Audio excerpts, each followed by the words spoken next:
Good evening. Members of the public are encouraged to participate in meetings by accessing the webcast at www.cityofclovis.com/agendas, providing written comments at the same website.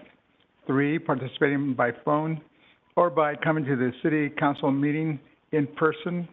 I'm calling the meeting to order, and the flag salute will be led by Councilmember Bessinger. Please join me in saluting our flag.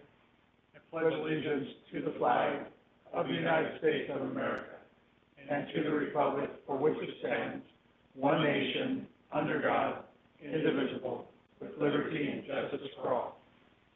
Will the clerk call the roll, please? Councilmember Ashbeck? Here. Councilmember Bessinger? Here. Councilmember Monitor? Here. Councilmember Whalen? Here. And Mayor Flores. I'm here. First item is public comments. This is the opportunity for the members of the public to address the City Council on any matter within the City Council's jurisdiction that is not listed on the agenda. In order for everyone to be heard, please limit your comments to 5 minutes or less, or 10 minutes per topic. Anyone wishing to be placed on the agenda for a specific topic should contact the City Manager's office and submit correspondence at least 10 days before the desired date of appearance. Is there anyone here present wishing to make a public comment for items not on the agenda?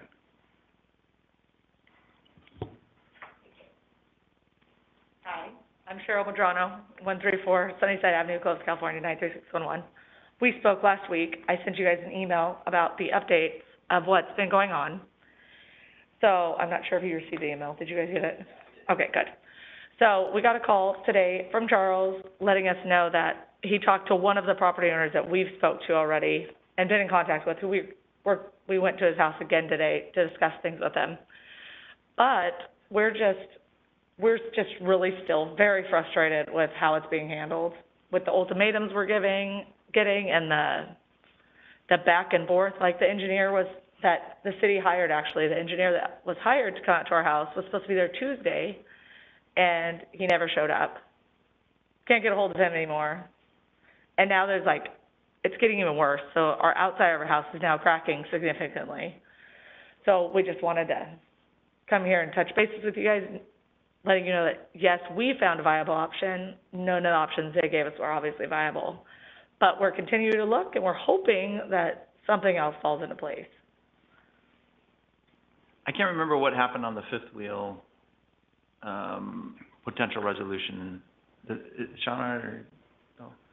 Where are we on the fifth? I think you had suggested in your email to us. I did, more than once to them as well.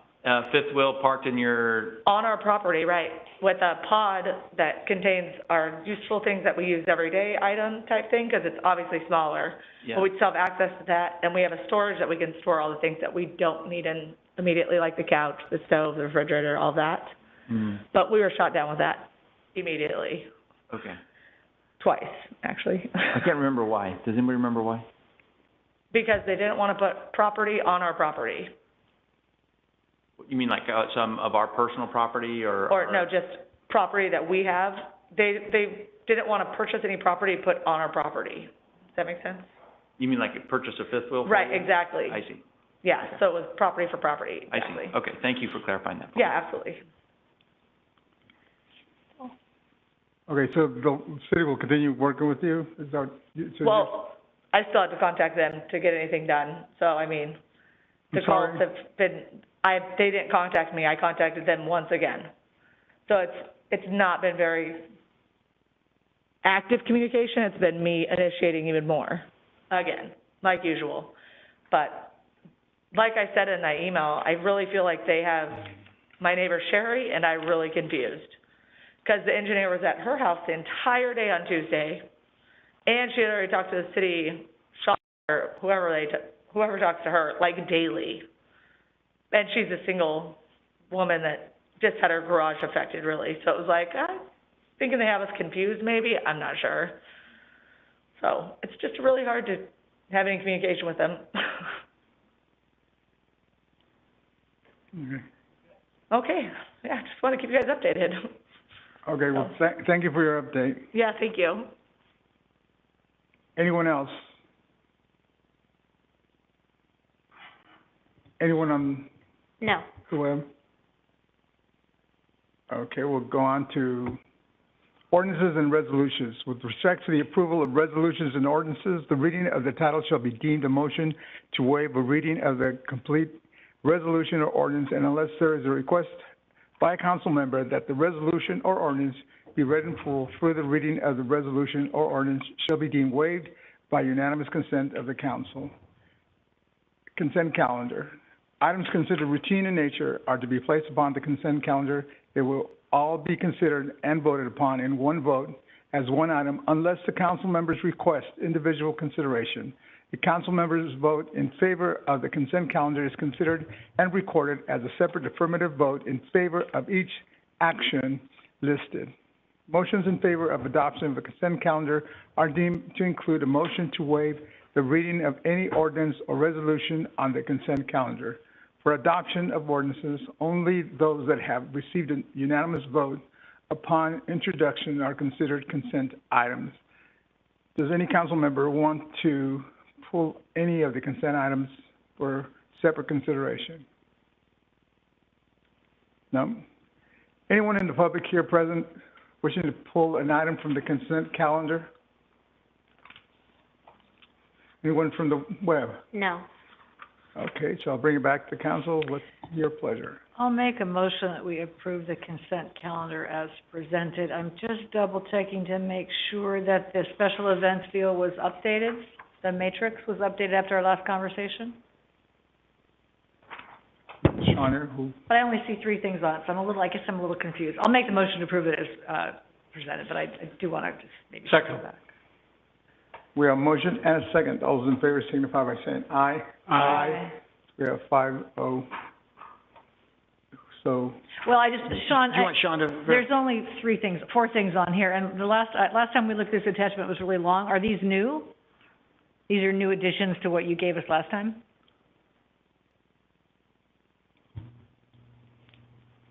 Thanks, yes. Sorry, these are not, so what you saw, last time in the middle of, January, I think it was January 17th, were the items that, are routine in nature, and, all of those, take place in Old Town. These are, items that don't fit that description. These are all taking place in, the Dry Creek Business Park. Oh, I see. I was, Yes. I see. That's my fault. I got confused. It's okay. Sorry. Thank you. Sure, thank you.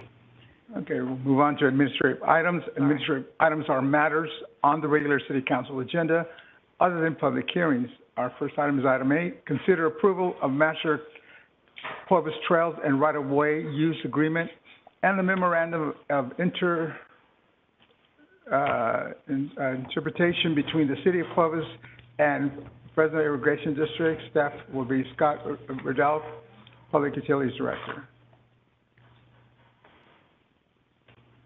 Okay, good evening, Mayor and Council. So tonight we are going to ask you to approve the MTA, we call it, the maintenance, the Master Trails Agreement and the Memorandum of Interpretation, the MOI, and this would be between Clovis and the Fresno Irrigation District.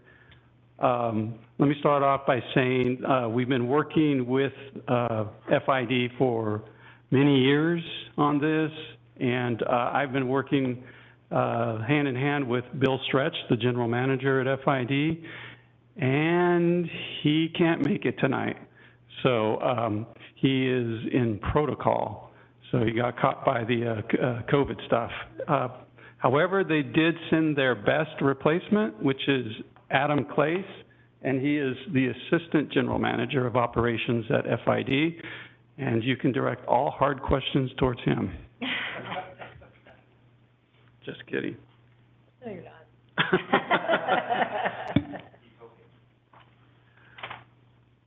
Okay, so the Master Trails Agreement, like I said, both agencies have been working many years to try to put this together. This is a comprehensive citywide agreement, including the sphere of influence. It kind of addresses all the things we're trying to accomplish in the city of Clovis with regards to trails, pedestrian trails, and uses of those recreational nature.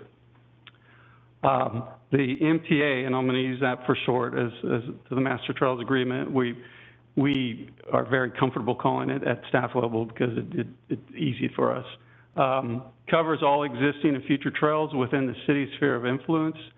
It's for district canal banks, and they'll be referred to and treated in this agreement as Clovis community trails. So it looks at just the big scope of everything we're doing here in the Clovis and designates these path of travels, these recreational facilities as Clovis community trails. In some respects, it refers to those also as informal trails because they're not necessarily specified in our ATP, but they are shown in our ATP as secondary uses. The MTA paves the way for the city to use the district canal banks for pedestrian travel and recreation. And the big thing for the district is it indemnifies the district from damages and liability from recreational trail use and property owner disputes. So the big thing that when we started this was that the district, the Fresno Irrigation District, wanted indemnity if they were going to even consider allowing this designated use of all their canal banks. So the major benefits is, of course, potential unfettered access, and this really is concentrated for us on the Enterprise, the Gold, and the Dry Creek. And the Enterprise and Gold are their typical operating canal systems where they're really transferring and moving irrigation water through the city. The Dry Creek is kind of more of a natural creek, you know, running discharge usually from wet weather or runoff. So you can see on that map, kind of where the blue is, that's the focus of where we'd like to have all these in established canal banks or adjacent trails that we plan for. In new development, it's a lot easier to plan for putting trails next to the canal banks. The big thing about this agreement is it allows us to use canal banks as part of the trail system. It includes the Helm and Jefferson, so what we did is we incorporated everything into this agreement, so it would encompass everything.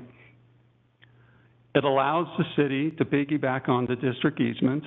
That is an important concept. And in the process of working with the district, I believe we've gained some trust and support from them on establishing these future trails and working with us on the canal banks. It is generally not something an irrigation wants to do, putting recreational users on top of canal banks, just because of the liability and the risk associated with that. So there's a side document with this, or a corresponding document, complementary document, whatever you want to call it. It is called the Memorandum of Interpretation. If you've read through the Master Trails Agreement, it is a long document and has some circular references, and so at some points in time it's a little difficult to follow, so we thought, well, let's put something clear and concise together of what the MTA gets us, and into a few pages. So it summarizes the terms of the MTA in a more concise manner. It's more easy to understand, and it's a go-to document when we're just looking at quickly, hey, what are our obligations with each other, and how are we incorporating what we agreed to with each other. In case of disputes, the MTA will govern. So we go back to the original, more complex document. The main points, and this is listed in the staff report, go through one at a time, is the big one is it indemnifies the district for recreational trail users. It allows us the use of existing canal banks and continue adding future trails and to work more seamlessly together with FID. We have verbiage in the agreement that allows us to start addressing the Dry Creek Trail, or Dry Creek Channel. It's fairly overgrown. It has a lot of trees that potentially need to be looked at, maybe coming down because they fall into neighbors' fences and they cause a lot of damage. a lot of those eucalyptus and willows, along that, especially along the section between, Herndon all the way up to, the trailhead. The MTA addresses the physical barriers on the district facilities. That's how the city of Clovis and Fresno and FID are going to relate to each other with barriers. It defines the need and when there is a need for common use agreements.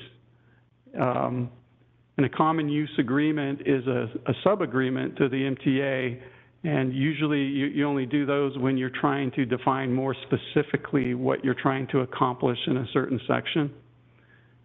It provides for how plan review, design, and construction standards will be incorporated into our drawings to make sure that we're consistent with the district's needs and intents on their canal systems, like there'll be a 20-foot width at the top of the canal bank. And if we reduce that, then we would go back up into a common use agreement, and we would design, you know, potentially when you're looking at that Knees and Temperance property that we had talked about some time back, there are width concerns that there's not enough room to get a 20-foot width and to still allow a development to put all the parking and accessories they need there. So this agreement allows for us to work with FID in a way to plan for those types of things. It, of course, speaks to enforcement, and again, indemnification and homeless abatement. So it goes through that. Basically, it's redundant in the sense that Clovis already enforces homeless abatement and all the law enforcement out on the river system, but this, it just delineates a little better what our obligations are. It does, through this, because they are now, these canal banks, a lot of them may be usable by the city. There is an additional maintenance burden that the district and us have worked on to kind of incorporate into what we do here. We're not really canal people and ditch tenders as far as taking care of the canal channels, but we've looked at things that we could do with regards to litter control, weed abatement, some other things that we can maintain because we are putting more use on those trails with the recreational users. And it does have a termination clause that we put in, and so if we go through this process and in the next 2 or 3 years both agencies realize that it's not delivering the benefits that we each thought we would get, it potentially that we could discuss a point in saying, well, let's terminate this agreement. And in that, it doesn't terminate everything that we've established. So in the termination clause, there's still protections of all the things that were established, like indemnity and some things that are going to go on outside of the termination of the actual agreement.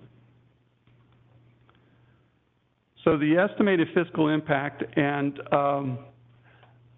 this is truly just an estimate, and again, if it's coming from public utilities, it's probably a little conservative. We think there'll probably be about a $50,000 general fund hit. That's going to be for things like tree trimming, litter control, signage, weed abatement, I should say, not litter control, weed abatement. Those are typical things related to the trail system, a recreational user. We also are going to have to increase our canal patrol and our assistance with FID. A lot of that is going to be regard to the waterway and how the water flows and watching and making sure stuff isn't going in the water. We're just going to have to be more active because this is what the kind of agreement leads to, is our participation with them in kind of these maintenance and oversight. And then as we establish these trails on the canal banks, we're going to have to put in a way to dispose of trash, and so that we were thinking that there's going to be refuse pickups at the entries and exit points of major intersections, major roadways, as we pick up trash and we dispose of trash, we give the recreational users, well, I don't like how that sounds, but the people recreating on our trails, an opportunity to, you know, put the trash in. But, so we kind of took a stab at how it would affect us maintenance-wise. And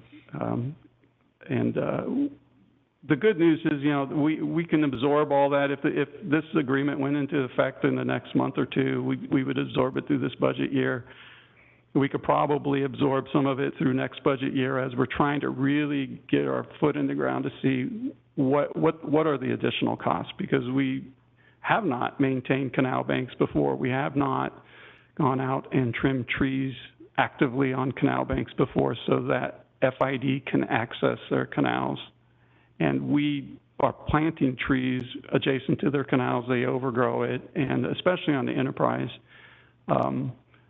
The Dry Creek is a real special, unique thing. And in the MTA, we actually have a clause in there that says we'll work with the district over the next, I don't want to say it's not going to take 10 years, but we're going to put together a 10-year strategic plan on how to deal with the Dry Creek, because we just can't go in there and clean cut. At the same time, we need to clear for safety reasons and for FID to flow the water a little better. It hasn't been maintained up to probably the condition that one would like. So other maintenance obligations, again, homeless abatement is a big one. The police chief is aware of this. The good news, I guess, on this is they're already doing it. And then for us in our canal patrols and us being more active out there, we'll actually be able to provide assistance to PD by saying, hey, there's a problem out here, or there's a homeless camp here, and it actually may make it a little easier on them, or it may give them a little bit more work. But they're very active about removing the homeless off of the homeless camps off of the canal system, and they're hidden behind in the bushes and whatnot. There are some other conditions where there's potential canal bank erosion that would be next to our trail that potentially we would want to get fixed. There's dredging and special equipment costs, because you don't want to run a tractor, a big dozer with tracks on top of the trail. It'll rip it apart. And that's, so it costs more to put a rubber tire roller. And so we've agreed with FID to do that, to pay for those additional costs if necessary. The Dry Creek Channel cleanup and tree trimming is a big unknown. We have a feeling that it's a big cost unknown, and that needs to be determined in the 10-year planning horizon. Actually, I think that we'd want a plan for that in the next year or two, and then have a 10-year program to deal with it, spread the cost out. And then, of course, we're going to have increased operational and maintenance obligations related to these trails and the future trails and the canal banks that are in the future that we're not even looking at. So in the sphere of influence, as we keep expanding, or if we, you know, whatever we run into in the future, and that's just an obligatory statement of there's going to be more cost to having trails. So one thing I wanted to point out, and some have asked, what is the difference between Clovis's agreement and Fresno's agreement? And so Fresno had worked approximately, and hopefully I get this right, Adam, 15 to 20 years on their trail agreement with FID, and they got that back in 2018. Then they started with us. We're about 3 or 4 years into it, so we're doing really good. And so, but the agreements and what they're trying to accomplish are very similar. So they're very similar. They have the abatements, the litter control, the PD on homeless camps, indemnification. Where we differ is that our agreement also includes the sphere of influence. So it does include these county islands where we know that people are going from one part of Clovis to another, and they have to move through a canal bank on a county island. So we're aware, and we included that, which is a good thing for our movability throughout the city.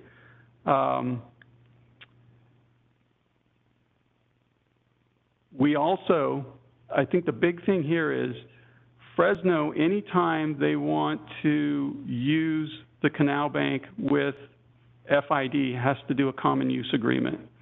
And common use agreements take a long time to get through. They're very difficult. It's another round of negotiation, and it's another delineation of, hey, you're responsible for this, and we're responsible, and you go back and forth, and it really becomes a red tape and cumbersome to getting things done. This agreement umbrellas all that. So we're really only looking at a common use agreement in very special circumstances, like the places where we're putting a bridge over the enterprise in the northwest in the Lennar Tract, or in the southeast over in Loma Vista. We'll still have common use agreements for those because those are special and specific. This isn't detailed enough to say, well, if you put the bridge in, we don't have to take it down. And so the common use agreement will actually benefit us, and it will benefit the FID by more spelling out whose responsibilities are each when you're putting improvements like that in their canal right-of-way.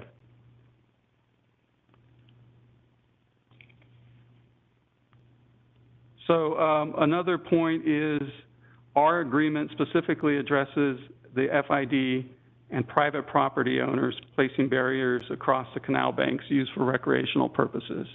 So in this MTA, it basically says, it's identified that we have some barriers to access. And it says that we can work with the district in trying to open, I don't want to say remove, but I want to say open those barriers, hopefully in a positive solution way, and hopefully where everybody could walk away with a win-win on those types of things. Our agreement, like I said before, also includes Dry Creek. Fresno doesn't have any specific listed, issues like that. Dry Creek is a special one for us. But overall, the agreements accomplish a lot of the same things. Okay, what comes next? The district right now tentatively has the MTA, assuming that council approves the MTA tonight, has the MTA scheduled for their March board meeting. If it's approved and executed, then Clovis will begin mapping out and delineating the informal trails. We really need. It just doesn't mean the next day, hey, we rip up all the gates, or we open up all the gates, or we do this. I think we have to really put a strategic plan together that says, how are we going to broach each of these areas? It's as simple as, if you look at the next one, well, we want to open the gates in the southwest area on the Gould and Dry Creek. If you've ever been by Basin S, that looks like a great place to open up the trail from Peach to Maniwawa. We want to do that.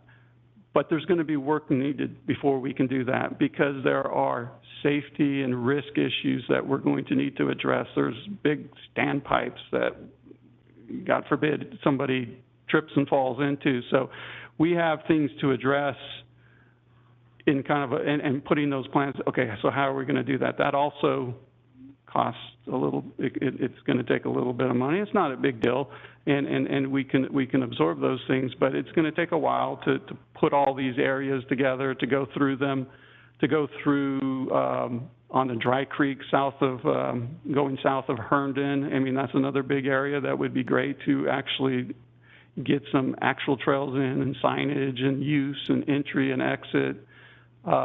So we'd be looking at all those things, because this agreement is a very holistic, it's the big agreement, and there's a whole bunch of smaller areas of concern, but overall what we're trying to do is create and use the canal banks as a passive trail system for the city, so that everybody, it's an amenity for all of the city and whomever else uses it. So again, we would need to construct entry and exit points as for access as we kind of identify those things in our planning. A big one is we'd establish the plan to connect the Enterprise Trail in certain sections, and what that will call for is a lot of discussion with property owners, a lot of discussion with the county, because most of those areas we're having difficulties with run through the county island.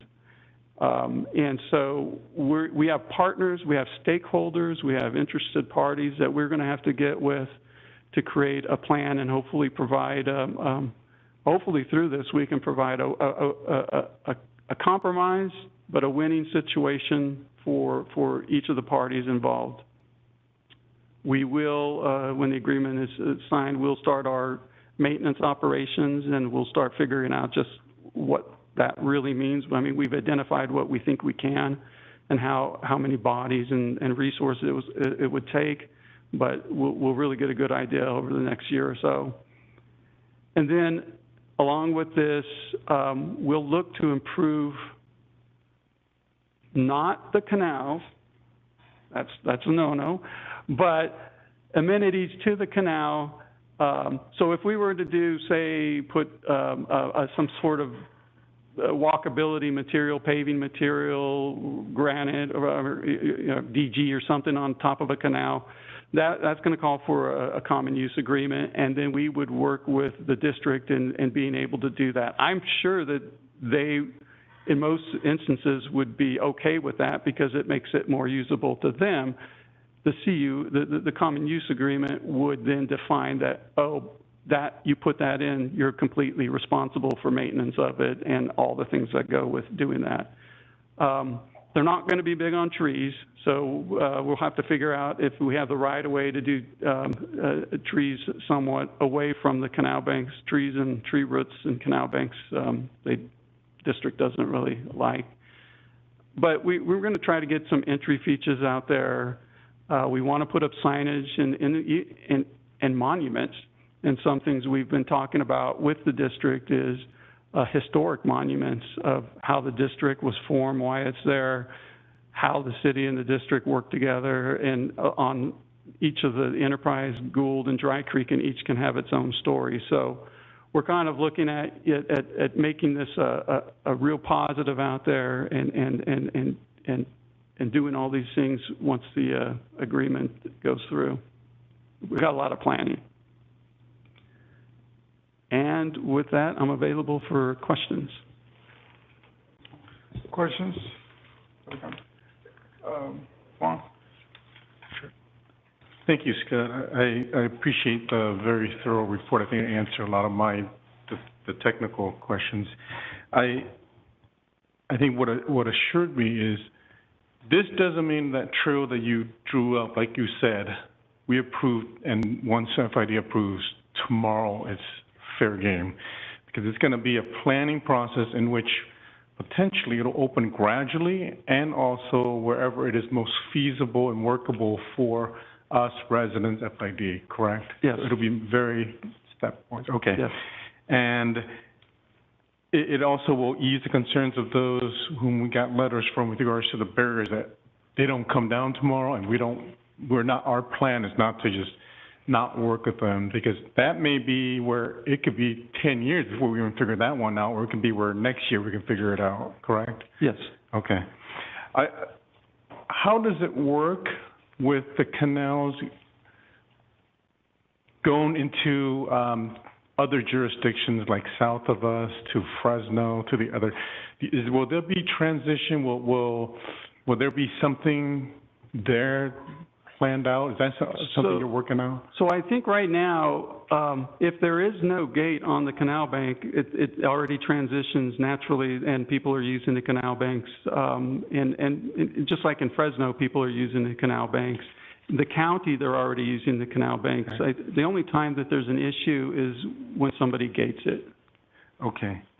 And then will this also lead to us creating separate rules with regards to just this type of trail versus all our other trails? Do you foresee something like that coming forward as well? So we will absolutely be putting in signage that is more tailored to what FID would like to see as far as use on the canal banks. Now, they've left that and those actions up to us and I requested that allow us to kind of control that narrative. We have the sign shop, we can do all those things, and we'll look at, if we start using it, yes, we will put the proper signs, don't go swimming, don't, don't dive, and all the things that FID wants to see.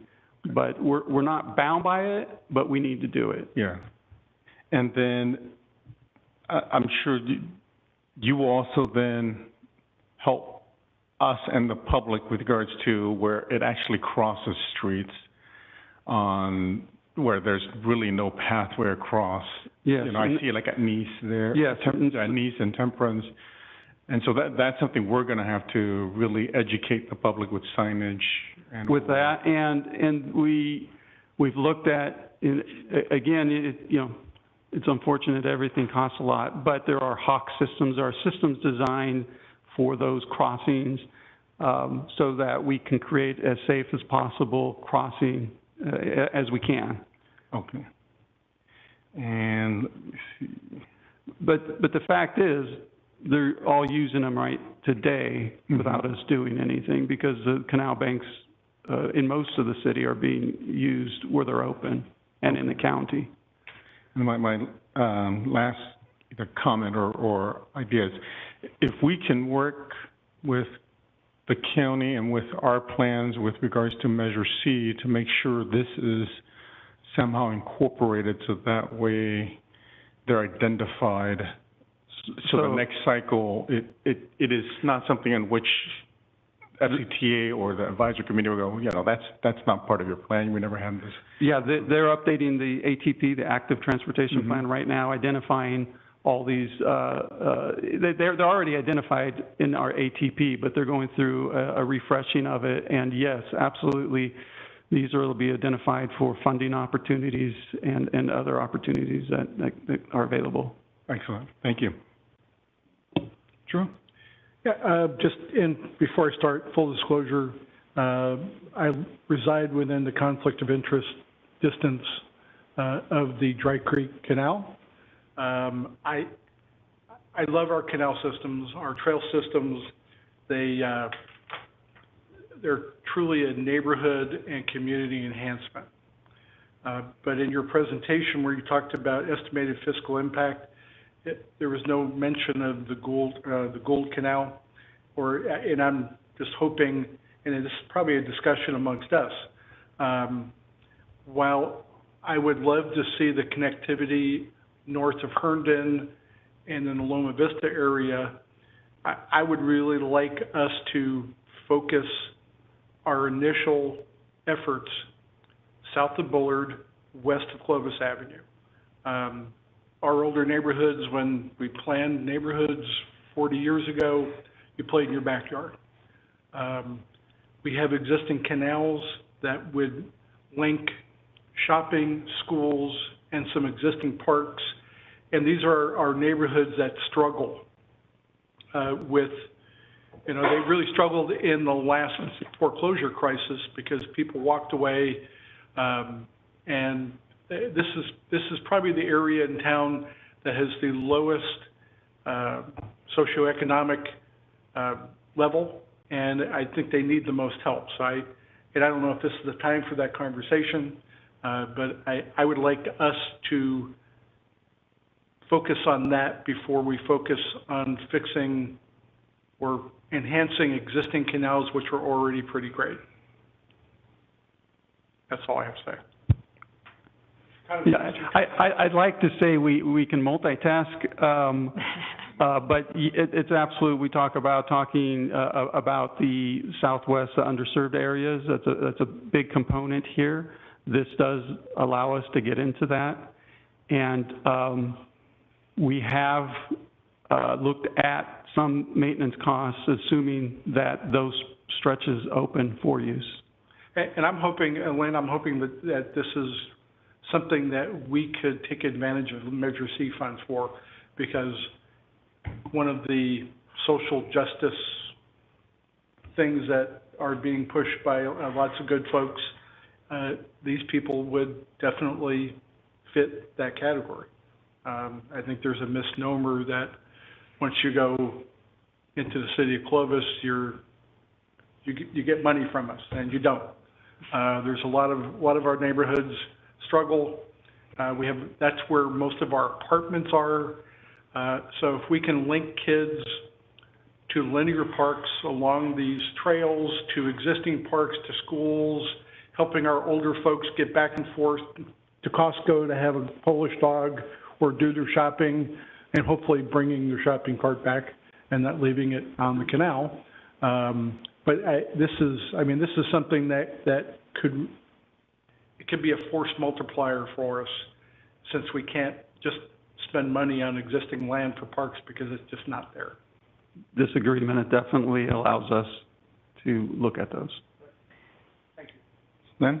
Yeah, I think that's really a good idea, and Vong is doing an excellent job on the Measure C committee as well. I hope we can get it to a place where you don't have to apply for funding. I hope it can be a funded project under Measure C, not an additional process that we have to go through. And every city would have, I'm not saying especially for us, but every city would have those projects. So I think this is a good example of things we can advocate for as we craft the measure. And I think your point, Drew, on the neighborhoods less served than others is a really important one, so thanks for that.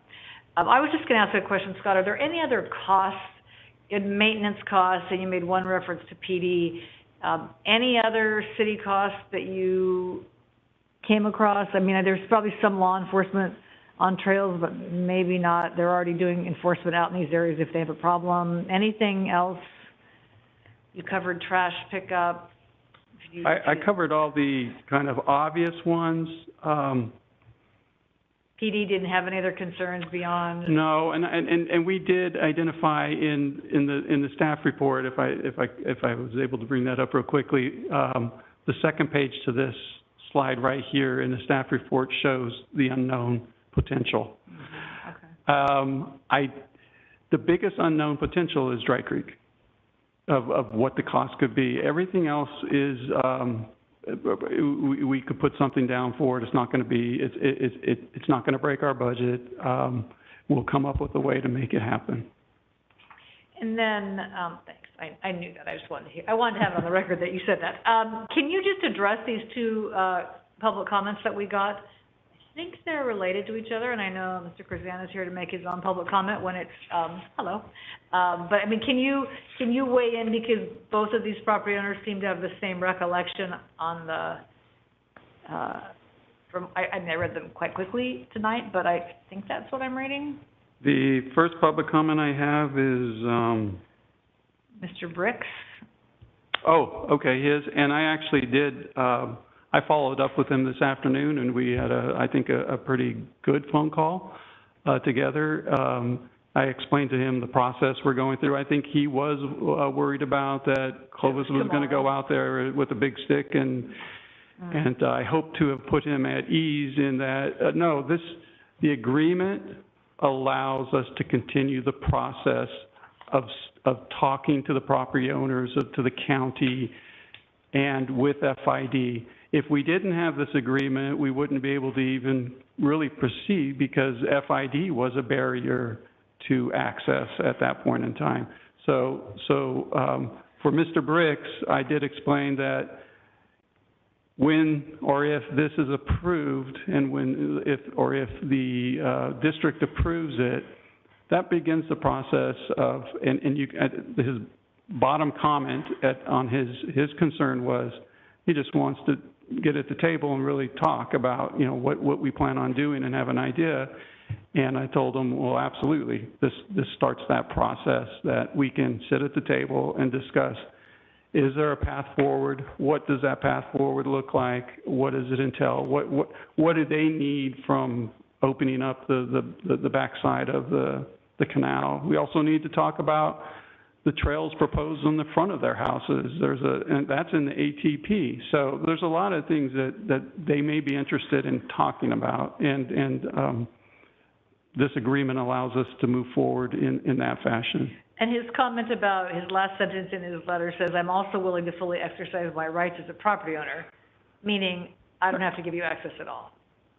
Is that what that means? I would believe that to be the case. Okay, all right, thanks. And then Mr. Krazan's is not dissimilar, I think, and he's here to speak for himself, so he can talk to us about that as well. But I just wanted to make sure we acknowledged those. And then just back to your chart, I just didn't see public safety on your kind of unknown costs, and I just wanted to make sure that I don't know. I mean, I know you can't imagine everything, and to your point, people are already using these canals, whether they're supposed to be using them this way or not, right. So just wanted to double check. When we had a discussion with the police chief, he didn't hit me, so Yeah, that could be the measure of a successful day. You didn't get hit by the police chief. So, it is something they're already doing because they're very good at what they do out there with homeless abatements and camp and whatnot. So,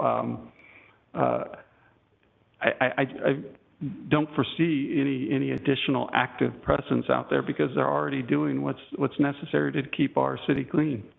Did we share this with Clovis Unified, our subcommittee work with the school district, just in terms of, I'm not as familiar with the northern, like north of Herndon canals, but I mean, if kids walk to school, does that change any of those dynamics at all? We haven't contemplated that.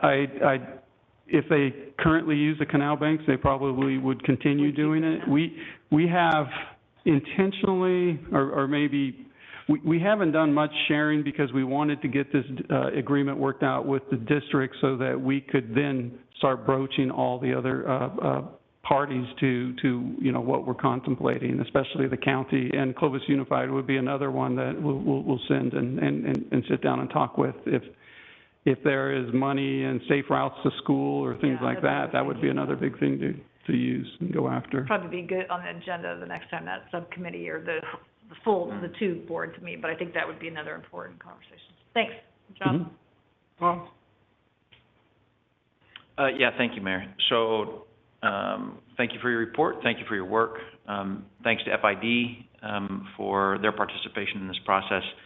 Lynn often comments on, we want to focus on what this city's going to look like 50 years from now. And it's a long process from today until 50 years from now, but it appears as though this was an important step. And kind of what Drew said is a force multiplier for us when it comes to not just helping those who are in the southwest part of Clovis, but also the big community. Anybody who has an opportunity to get out on the trails recognizes the value that they bring to the community. My question is related to more eyes on the canal banks. So I didn't know if in your conversation with the police department, there was some conversation related to having more eyes on the canal banks and whether that was a value-added proposition for those who may be concerned about folks that are homeless or engaging in poor behavior on our trails. And I guess incidentally, the canal banks presently, because we already know that there's, some encampments there. And if we were to have more traffic on the canal banks, if that would be a value that the police department would see, or maybe the communities at large would see. And that's what, Curtin, or the police chief, and I have talked about, is that what we have put in our obligations is we currently monitor the canal banks from our plant, our water surface treatment plant at Bullard and Leonard, but we only go easterly. So what we would do is we would incorporate a routine route that would take us all the way to where it comes out on Willow Avenue, and monitor it much more closely as far as, what we could. We can't stop the anomaly of the incident that is, but we sure can put more of a presence on there. Now, we're not going to be driving around PD vehicles. We'll have City of Clovis trucks, but we work, actually I should say, Chewy from PD works really good with us. So that he's a added benefit to our group. He's with PD, but he's been seamless in helping us with illegal dumping and other things. And so our presence is going to be stepped up tremendously on this because the trail system, we'll be looking at the canal banks as part of our trail system now. Mhm. And so we will be actively monitoring those and driving them to make sure that they're clean, that, you know, there's nobody dumping on them, there's no Mhm. illegal encampments or, you know, and those types of things. Yeah, and my notice has been that there's all kinds of people who take pride in the trails, and, you know, I think it would, apply as well to the canal banks, should, the public start using them again. It sounds like they're using them already. But the, ability for us to kind of identify, even from the public using our Go Request app, or just contacting, using their cell phone, saying, hey, you know, I noticed, an encampment, or a tree down, or, you know, some graffiti somewhere that would not otherwise have been recognized if it wasn't for, the folks being on the canal banks or on our trails. And we can also put up signage with easy access to the CRM or phone numbers. Right. Or signage trying to deter people from using it inappropriately. Our whole presence in every aspect will be stepped up. Great. Thank you, Scott. Okay, Jose, maybe we can even put the QR code for the Go Clovis app, so people, Yeah. they get it, because I use it, I know I've had a lot of people call me, and I explained to them how to use it, and they seem to be very satisfied, because you do get, I mean, you get an automated response, but it gets handled in a pretty good time, and then you receive a response afterwards, so that you know that how it's been handled. So I think there's a level of satisfaction, plus it's helpful to staff to get a picture of something so they know what they need to bring to deal with whatever problem it is, be it a tree or whatever. On the other hand, just call the graffiti hotline, and I just talked to that recording, and it's quite satisfying either I'm talking to myself, but they do it really good. So we could also have a friend of mine, he said, True. I don't need the Go Request app, I've got you. good call. Dear Bob. Anyway, but I think you're right, giving people a way to tell you what they see, and then you can get out there in your next, I think that's good. First of all, congratulations to FID and the city of Fresno for that Midtown groundbreaking they had trail, where they're starting to implement these, the vision of converting canal banks to trails. And that will link, I guess, the Mill Creek, and maybe, I forget what other names it has, that canal that meanders through the middle of Fresno all the way to beyond Clovis Avenue. It goes all the way out. So, that's a good project, and then it could link all our trails in a huge loop around, the Fresno, Clovis metropolitan area. And, so this, homeless abatement part of this agreement, that goes into effect immediately, or as Clovis has improved facilities on the trail? Oh, that part will go into effect immediately. It's already in effect? Well, it really isn't, because now you're saying county islands and sphere of influence. So we really don't patrol the sphere of influence. That's the sheriff's office. So that's not quite true.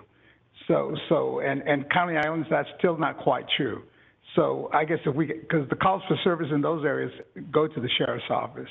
So we're going to need an agreement with them, or an MOU with the sheriff's office to really solidify how that's going to be, how that's going to happen. Because if there's some kind of crime on a canal bank, it's still the sheriff's office. I don't think they're just going to acquiesce and say, oh yeah, you got it.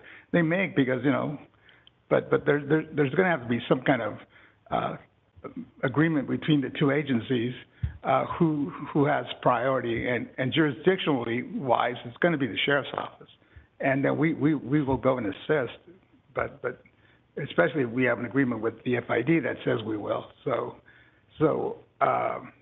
But it'll be teamwork. Now the SO will have some kind of a partner to abate homelessness on those trails, on the canal banks now that will be future trails. But other than that, but those are things that will be done later, right? Right now, we're just putting the language there, assuring FID that if there's homeless abatement to be done we're there, Yes. right? Okay, so that's what that language means. It doesn't mean that we will, supersede the jurisdiction of the sheriff's office. No. And I don't think that, and forgive me, I don't believe we were contemplating that. Because the sphere of influence goes to where? It goes way out there, right? Of Right. Clovis. So potentially. It includes all the we could infill be county, way out it there. includes all the county and we're not- infills. I don't think the sheriff's office will expect us to be out there, our officers, where it's their jurisdiction, to deal with homeless people. And Yeah. believe it or not, And there's homeless people out there. And I don't think we could kick off the camps in county. We would have to give that to the sheriff. Actually, police officers can. We can? Oh, yeah, because the sheriff will invite officers to do their police work in their jurisdiction. It's a common practice. And then there's MOUs between, agencies. So we actually can, so, but there should be a formal agreement between the two agencies that says we will do it. I'll work with the PD chief because that's something I he's think gonna have the to, chief will know what to do. Yeah. Just to clarify, what the two roles of the two policing agencies will be. That's the only question I have. And nothing more from the council. I'll open it to the public. Anyone here in the public present at our chamber wishing to comment on this item? Mr. Kazan, come up to the podium and give us your comments. My name is Tom Krazan, and I own the property at 5029 East Shepherd, and that's at the corner of Shepherd and Sunnyside. I'm not totally prepared, but this does catch me off guard because I feel like I'm a stakeholder, and I'm right on the canal. I'm right next to the Dry Creek trailhead, and all of a sudden I find out this morning that there's something happening, and it sounds like it's been going on for a little while, but none of us that are on the canal that I know of have been informed. In fact, if it wasn't for one of my neighbors, I wouldn't have known anything about it. And now I spent the whole day today just trying to read the document, and it's very, very long. In fact, I got to page like 107, and I'm beginning to go a little, blurry-eyed and being dyslexic. Okay. Having said that, I'm going to start off on a positive note. We do need to, at least once in a while, to recognize Mark Kepler, because he was very instrumental many, many years ago in getting the whole trailway even put together. So, as an outside individual, I also want to say that I'm very much in support of the trailway. And having said that, my wife and I, we bought one of the seats out there on the trailway, right there off of Clovis Avenue. And also when they planned on putting in the parking area for the Dry Creek trailhead, we were very much in favor of that also. And as of recently, widening of Sunnyside, Lennar's come to us asking to take some of the property to benefit the traffic light that's going to go there, and we were most supportive. So at least from trying to support Clovis, I think we've been a pretty good citizen. When it comes to the canal, the Enterprise Canal, we have a prescriptive easement right to that. But that also means that my property line goes to the middle of the canal, and I have to carry liability insurance in case anybody gets hurt because that's still on my property. So I am affected by that. Now, Scott just mentioned about maybe having some additional conversations. And Scott, I apologize. I don't know your last name, so I don't mean to just use first names. I'm a little wary of having a conversation with another staff member because in the past, Kathy Millicent, who was at that time the city manager, and after that, Alan Weaver, who was the director of public works, both came to my residence with all my neighbors to discuss where the trailway was going to go and where it was not going to go, okay? And there was a concern by the 4 properties, and there's 4 from Shepherd Avenue East to the development, and we call that the Gallinetti piece. That's now is a subdivision, okay? So there's 4 houses right there. We're all concerned about traffic in the back of our properties on the canal bank. And then also, maybe a lot of people don't realize, just within a few hundred feet, there used to be an inverted siphon that has been reworked, but there is a water hazard within a few hundred feet of my property upstream in the direction of flow, which is right next to the parking, I won't call it park and ride, it's not park and ride, but the, okay, park and walk.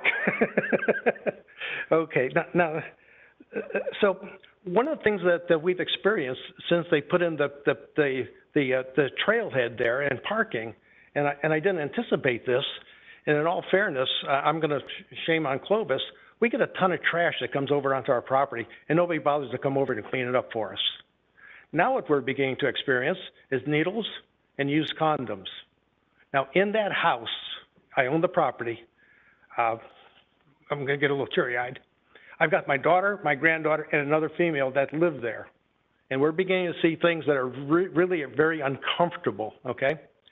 Not too many months ago, we used to allow traffic to go up and down when it was pretty light. But then we began to have problems right there on the canal bank, okay, with people literally pulling their pants down and pooping or peeing in the trees. And I have some buildings that front right up against my fence line, and I'm coming up with missing equipment and stuff. So our experience hasn't been very, very good. So as you know, we do have a gate now at Sunnyside. And if I could kind of walk through these documents, and I think everybody has this. The very first one just shows a red block. And if you could just glance at that at your convenience, this talks about all these barriers that are across the canal, and you guys are going to take it away. At least that's the way I read it. The next page, again with a red block, has again all these highlights with all these barriers. So it's very obvious that you're going after barriers. I mean, the document was long. I tried to speed read it, but this is what I got out of it. I think I got 1, 2, 3, 4, 5, 6, 7, 8, 9, 10, 11, 12 references on 2 pages about barriers. So this is very aggressive language, and I can understand it, but I don't understand the whole document because I'm a stakeholder, but I was never asked to come to the table, nor do I have 2 property neighbors here that were never asked to come to the table either, okay? Now, these are kind of numbered, and I do apologize. The number will be up in the upper, it's where the staples at. After I staple them together, I realized the staple is over the page number, okay? The first one shows the plan that was originally given to us in concept for the parking area.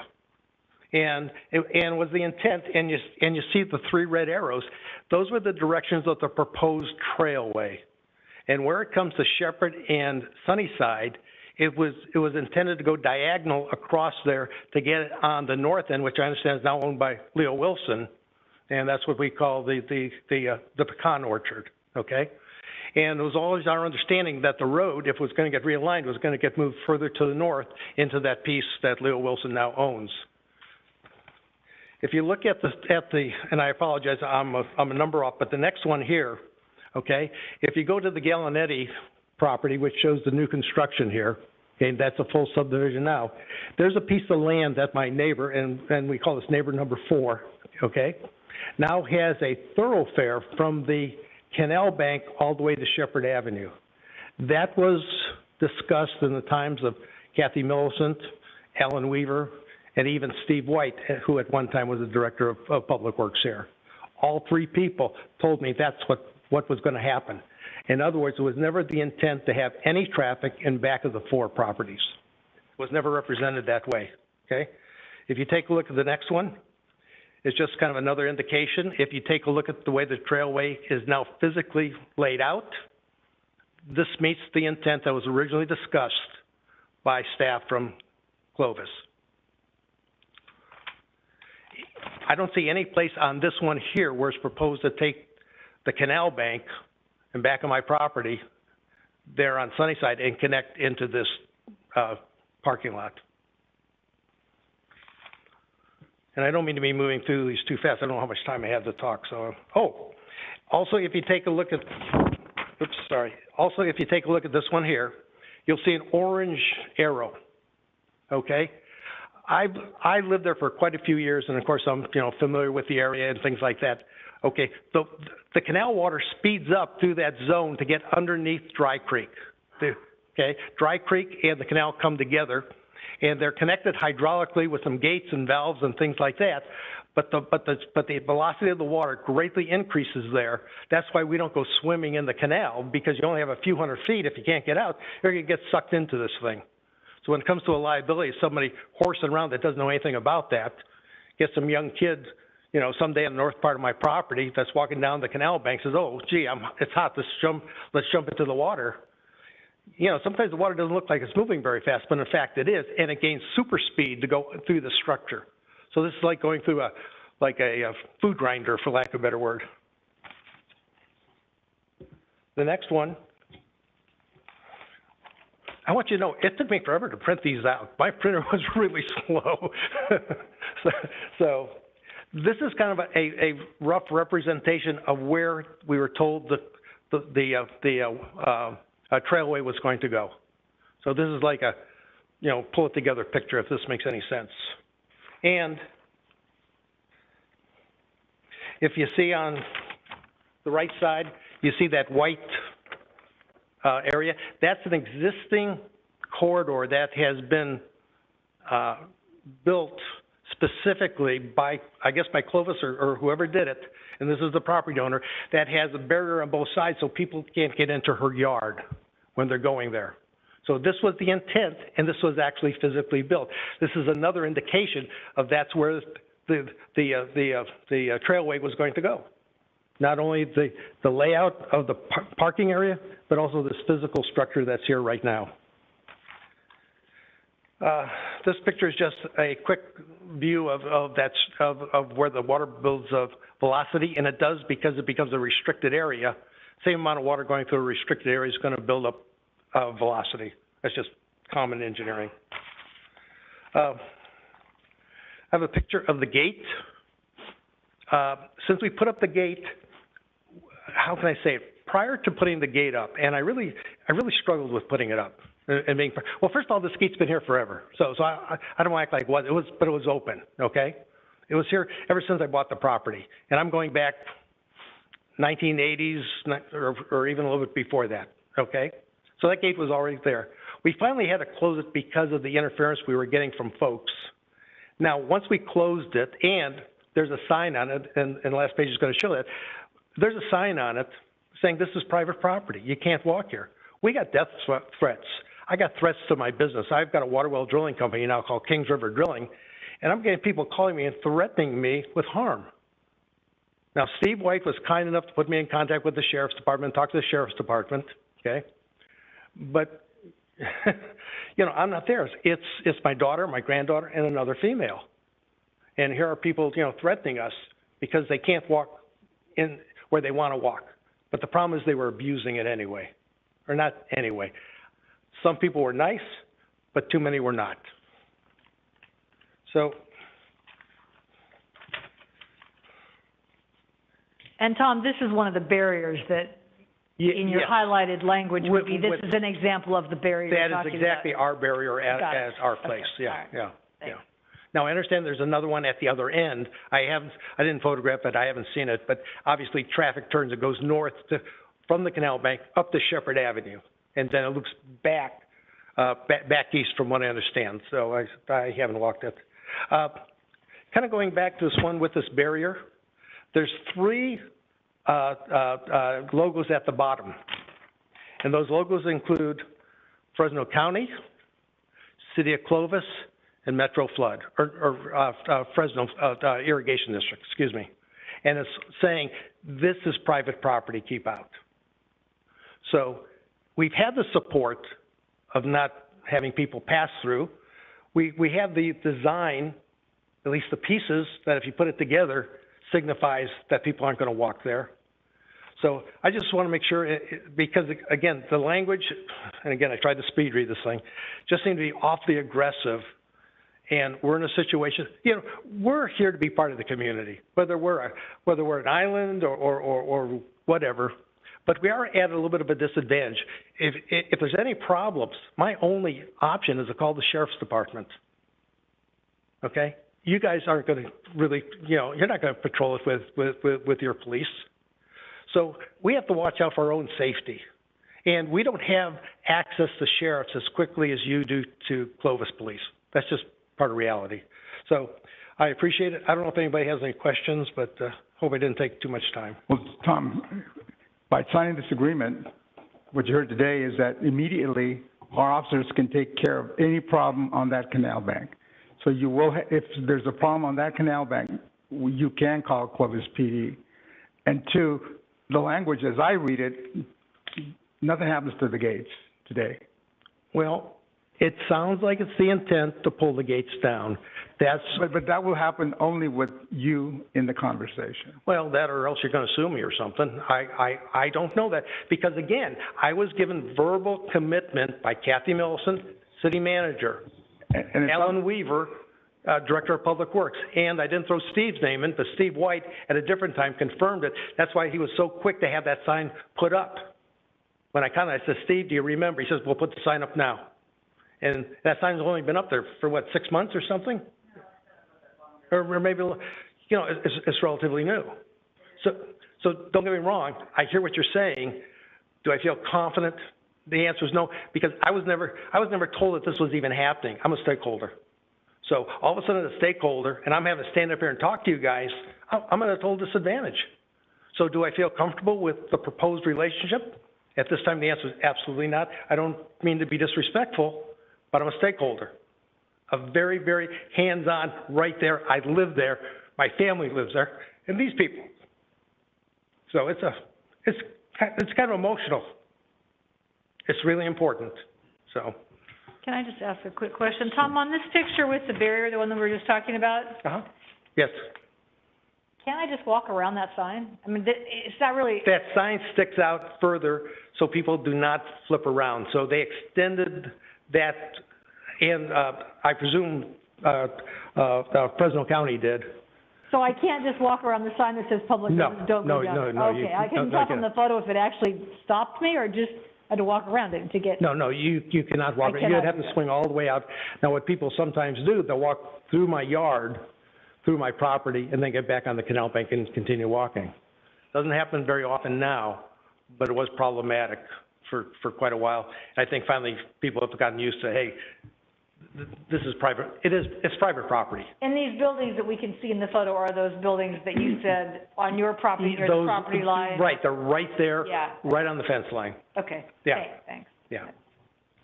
Well, Scott, on the converse, if this agreement goes through, we can then start to enforce what is going on, so that way the neighbors are protected until there is such an agreement, correct? You can enforce. For example, yeah, so we can also. And we can Yeah, and then we can maintain. enforce. So in other words, you will be greater protected with the agreement in my estimation, because now we can actually come and say, this is our trail, but it's not completed yet. We're still in the works. The council has not agreed to move forward with this section of the trail until staff comes with a plan that you are in agreement with. But if this isn't signed, then we're kind of off limits. You know, you call us, we don't want to do anything. And so in other words, I see it as a positive step forward in which now we are an ally with you to enforce what you think, you know, is your right now until something moves forward. Is that correct, Scott, what I'm saying? Yes, we can proceed that direction, yes. Yeah, but could I say something maybe a little differently, in a little different tone? It was told us that the trail would not go there, so why do we add the language into this document for this section? This is not part of that agreement. We will not violate that. And again, by the design of the parkway that diagonals across the traffic light, which will now be a safety item, people could cross the street with a traffic light, okay? And the fact that it crosses your property, everything was pushed to the north around these 4 homes. So I hear what you're saying, but there's nothing to negotiate. Just fix it and move it to the north. Because that's what was told to us. That's what the design is. You can see it once you look at it, aerial photograph. So I understand what you're saying, but. And sir, that may be the end result. Yeah, I'm not saying that may not be, I'm not saying it has to go through there. I don't think we are saying that at all. Because I think potentially once it develops, staff may come back and go, that is the most feasible result. Well, then, what's stopping you from adding that to the language now? Yeah, we're the owners. What's stopping that now? From what I understand, it is for all of the canals, yes. But if you have And an so for all- exception, I'm sorry, I didn't mean. Yeah, it's for all the canals, that's why. Yeah, but if you have an exception to the rule, to this general rule, then what is stopping us from stating that or adding that as a, put it this way, you could do an attachment, you could do an exhibit, you could do whatever you want to call it, an addendum, because that's what everything shows. Why should I sit here in fear Okay, so- that it may change? Well, we'll take your input into consideration. Yeah, So, and thank you. I do appreciate everybody's time. I think I need to play the devil's advocate here. As long as that creek is closed or the gate, we should not be sending our police department out to enforce that. That, to me, that's the sheriff's department's deal. Once the gate comes down or we have some kind of agreement, That's fair. because how are we gonna do it? Do we even have a key? Do we have a key to that gate? I don't know. It's not what the language says, though. And we don't have the, you know, No, we'd have to use pickup truck. Not all our vehicles are pickup trucks. I don't know. I don't think we should commit ourselves. But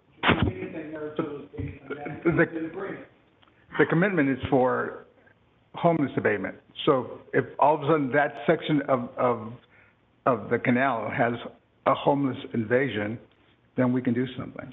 I'm talking specifically about Mr. Krazan calls because a person went around the gate, they're trespassing. No. I don't see that as a city of Clovis problem. The until agreement that comes down. stipulates that in sections that are not unfettered access, it doesn't apply. Thank you. Sure. Tom, could you say the exception language that you're looking for in your mind that would clean this all up? Sorry, I got lost a little bit. What are you saying that would be something to the effect of what would be the exception language? You lost your little red light. oh, There you go. I guess I ran out of time. No, we don't do that, but that's not a bad idea. Yeah, well, we do have 4 properties there. They all have APN numbers. We could identify them with the APN numbers, Okay. which would be a logical way to do it. Because the APN, if you look at the APN map, shows where they have their zone and that does go through, through the canal. So if we could identify those 4 APN numbers in this agreement. That would allow the barriers to stay, or to do what? Well, Follow the original plan, so you don't want any access behind your house nobody in at back, all? because we have no privacy also. Yeah, I see. All the bedrooms are on the back. You don't put bedrooms in the front. And we're all struggling with that. And the fact that we had so many negative repercussions, because the canal bank is higher than our properties. So people are looking down at us. And it's super invasive, but that's why it was originally discussed with, Kathy Milson. It would go around, it wouldn't go in the back. So, Thank you. Thanks. I want to thank everybody, for their time. Thanks, Tom. Nice to see you. Cool.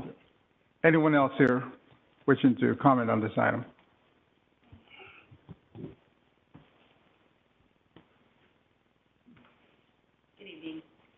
My name is Yvette Sanchez, and I am number 4. I live at 5211. And you have a name. East Shepherd, yes. Number 4. I did address a letter to you all through Rebecca, but I apologize, I didn't put my physical address on it. The biggest problem, many problems, is we had so much heartache during the pandemic and individuals coming behind our home that it wasn't just a few people, it was hundreds of people. And Tom's right, at the moment that we finally got the city involved in FID and the county, everybody was super respectful, and we made decisions to put those up because we were not safe. I mean, literally not safe. Not only did that happen during pandemic, which is crazy in itself, this corridor that was developed made a lot of sense to me and my husband, Albert. The reason was, as Tom is describing, we saw where the plan was going to go. It made no sense. We've lived in that home now for almost 9 years, And that Watson little cute PUD moment, it ended in my front yard and it ended in my backyard. So it made a lot of sense to be friendly and try and work to make that a complete loop. I mean, it just was no question to us. Albert was raised in Clovis, and it just made sense. But we always did that with the thought process of what we knew to be. We had no idea that we would be part of this moment tonight. We barely found out about it on Friday night, so you imagine our Valentine's night isn't exactly where we want to be. So it's not that we don't have faith in you making good decisions, but you also had made decisions to keep our safety, even though we're not in the city. I mean, we are in the sphere, but we purposely bought these homes to have some of that county life. And Steve has been very helpful in supporting us from our county, and my shop is, I have a huge shop, and it's no different than Tom's house. It's right on the bank. I mean, I don't want to have that happen to my home. I mean, it's clearly been planned to go around me, and the fact that his wording is so light and it doesn't have any defined lines.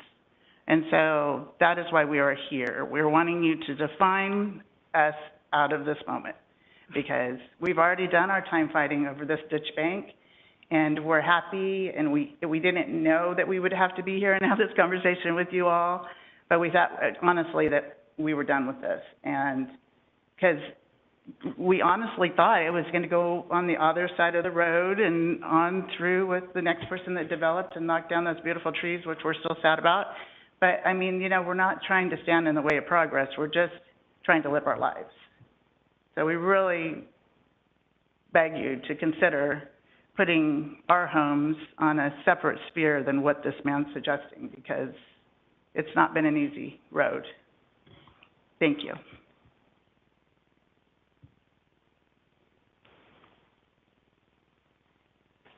Anyone else present in the chambers wishing to comment on this item? Hello, my name's Carrie Bricks. My husband's the one that wrote the letter. So I don't have much more to say other than, and I'll I have 7 grandkids that are out there every day playing in that yard, and we are so exposed to that, and I've lived there for 21 years, and never, I mean, we had the chicken farm it did not look like it looks now. And you guys know, if anybody, it's just shocking. And we knew that growth was going to come. We're not trying to stop growth. Orchards are going to be gone. It's our property. And to have, and it literally is hundreds. You guys know, you keep count on who uses that trail. You have that thing that monitors. It's, thousands that are then using literally, we can't swim in our pool. We can't do anything. We have no wall. We have a chicken wire fence back there because there's never been people. There's nothing. So we just ask that you guys take us into consideration and what we bought out there 20 years ago, and just let us keep our land. That's it. Thank you.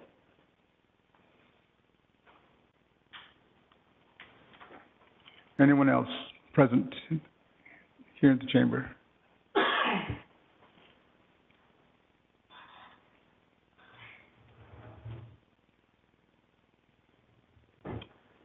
Good evening, Mayor. Good evening, Council.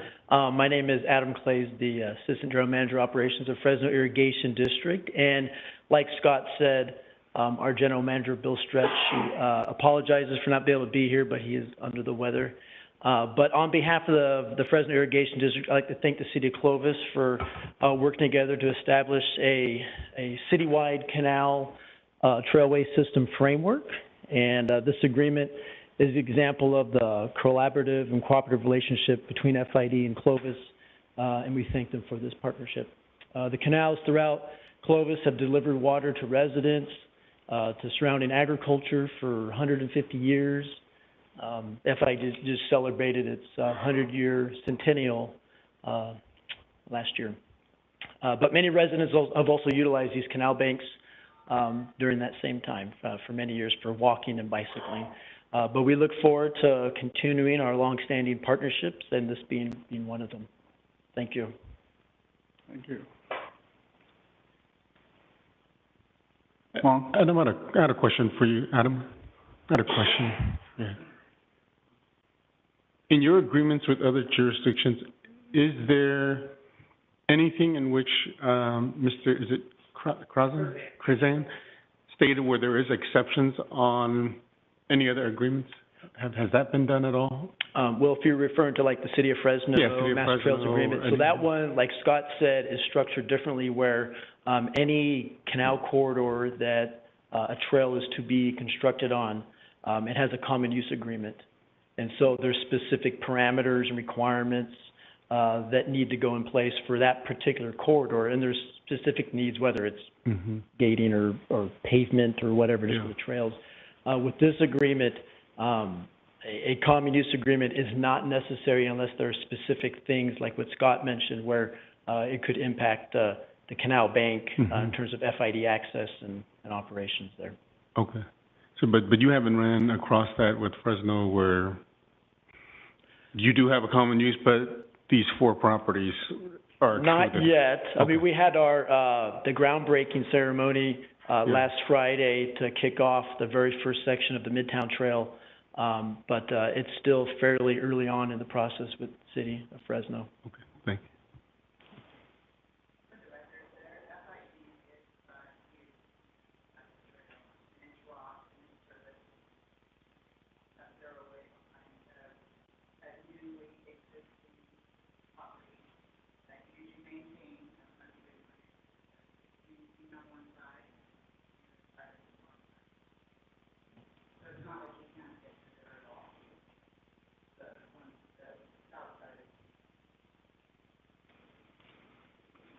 Okay, thank you.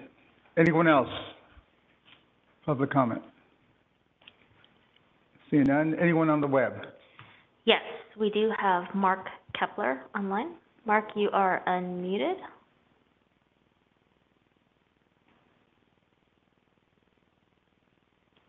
For allowing me to participate. First of all, I want to thank city staff and FID staff for working on this. Really appreciate their efforts. Second, I wanted to say hello to my friend Tom Cruzan. Tom and I have worked on other projects in the community in the past, and it's good to see him there. I do wanted to, I've got some good news and bad news for you. The good news is, you know, that liability issue that you're raising was decided by the State Legislative Council Bureau. I asked them for an opinion letter back on April 4th of 2014. So it's been 8 years almost, regarding the liability exposure if anyone gets injured along recreational trails. The answer, and I can share that document with you and with the city staff, that there is no liability. Recreational trails are viewed like bike lanes on a street. If someone is using a bike lane and gets injured, they cannot sue the city for that injury. So the liability issue is really not a problem. So that's the good news. The bad news is, you know, you're mentioning agreements with folks orally. My understanding is that any agreement regarding property has to be in writing to be binding, and I don't know that whether you or the city would take such an important step and just do it with it orally. They would probably put that in writing if that had happened. The last thing I'd mention is that I really would like to work, I'm happy to work with you and the city staff to try to find a solution to some of your concerns. I think you and the other property owners have some legitimate concerns that I think can be addressed with some creative solutions, and you're all bright people, so I think we could work out a solution on that.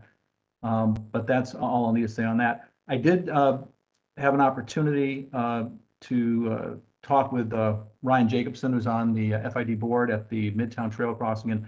And as already been mentioned, I really would like to see, and I think FID would also like to see, historical monuments along the trail commemorating FID's work, why these canal banks are here, and tied into the history of the community. I think there's good news for those of us that want to see an extension of trails throughout the Clovis and Fresno metro area. Certainly in Clovis, but we have three strong representatives on the Measure C Executive Committee, with Lynn, Vaughn, and myself. And so hopefully we can help get that over the line. I would also mention that if the city is not aware, I hope this will help them become aware that, there is money for maintenance of trails. A number of years ago, John Wright and I asked for an amendment to Measure C to allow for some of that trail money to be used for maintenance. And the agreement was, if I recall correctly, that you could use Measure C funding for maintenance, provided you got, I think it was I want to say it's a 2-for-1 deal, that if you got twice as much money, outside money, state money, federal money, what have you, for maintenance of trails, you could then use a portion of the Measure C money for the maintenance of trails. And my recollection was that you could use, you could have $50,000 over a 5-year period to maintain trails. The thought was that at that point, if you did plant trees or things like that that needed to take hold, that 5 years ought to be enough of a start, that the cost would go down dramatically after that. So there is current money available for maintenance, and then hopefully in the next iteration of Measure C, we can do something to address that issue as well. The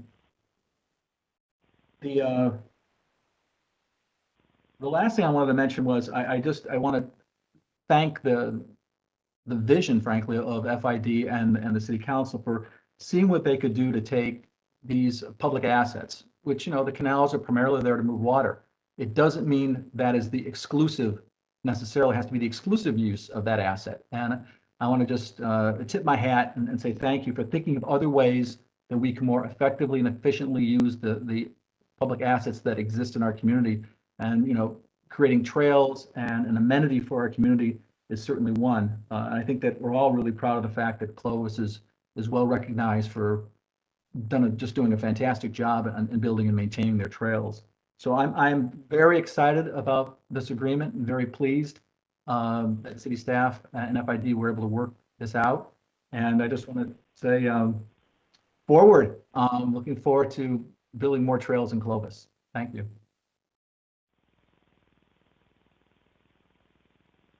Thank you, Mark. Anyone else on the web? No. Okay. I'll bring it back to the council. Mayor, can I ask one question? Sure.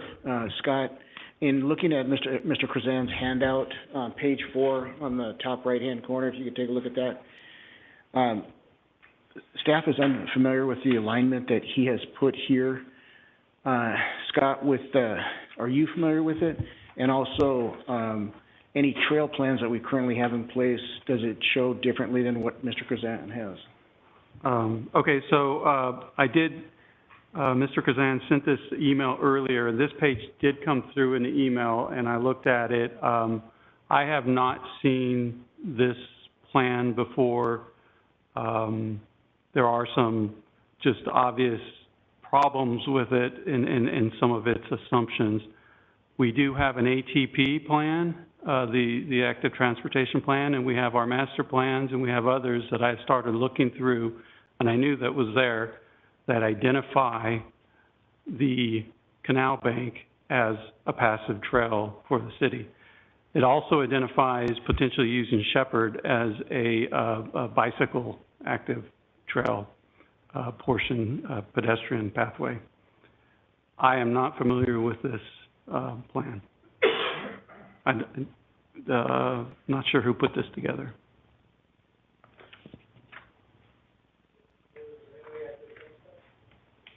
No, I've closed the public portion, so now we're in the deliberation and motion-making portion of this item with the council. Does that answer your question, John? I do have a question, Scott. So, 2 questions. Never just one, always 2. First is, somewhere in this document, I'm sure there's language that says, to one of the points that Mr. Krazan raised about, on page 107, the district and city shall work with regards to any barrier dispute with private property owners, blah, blah, blah. So, is there a dispute resolution strategy? Like, what does that mean? So the dispute will be, keep the gate, I don't want to take the gate out, we want you to take the gate out. What's the dispute resolution process in that moment? borrow Mrs. Sanchez's language, in that moment, what is we? I'm going to refer to David to talk about, the legal aspect of a. Because does this presume the removal of the barrier or a work around the barrier? I guess I'm trying to get some help in that language. Does it presume the removal of? It's a process, really. And truthfully, we're gonna sit down with FID. We're gonna then say, okay, are we ready to move forward? We're gonna sit down with all the property owners and we're gonna try to work this out. So it's a long ways off before we ever get there. So I think the goal is to remove those barriers. That's clear. I think that's very clear. The goal is to make that flow through. But it's gonna take cooperation with the property owners. So there's a lot of steps, and we're nowhere near that resolution. Okay. And then I guess my second question is, how is it that we've gotten this far and no one's called those 4 property owners? Or did we? Or So how did we get here without them? There have not been direct discussions about this agreement with the property owners, nor any other county property owners in the city or even the county, to that matter, as far as participating in an agreement between Clovis and FID. But we have been in contact with those property owners. Our PDS staff have approached them and have discussed potentially, hey, what are the solutions? And so there has been initial contact. They were not, we'd have to bring in Rand Burnett, actually, who was doing that. He's our right-of-way acquisition, because we did want to broach the subject with them about purchasing the canal bank portion of their property, which would have eliminated their liability and allowed us to move ahead with whatever agreements to secure their protection of their homes and whatnot. Is there any other place in this master trails agreement that has this sort of houses backed up to the canal just like this? In your scanning GPS brain, like going through all the parts of it? And I mean, so maybe we weren't talking, maybe we weren't doing public meetings about this, I get that. But it does seem, I mean, these 4 houses are particularly impacted, so it seems a little weird that we didn't try to have some conversation. And I'm gonna ask Mr. Curzan a question. Don't talk, just nod. Are these red lines on here your lines? Okay. So whatever this trail, so somehow in the agreement with Kathy and Alan, as understood by Mr. Curzan, and I don't know if there's any writing about that. I think Mark's point is right. We should track that back. But it just seems like these 4 people are particularly affected by this trail going by their house, and especially if you believe, if they believe it was going to go in front of them and they weren't.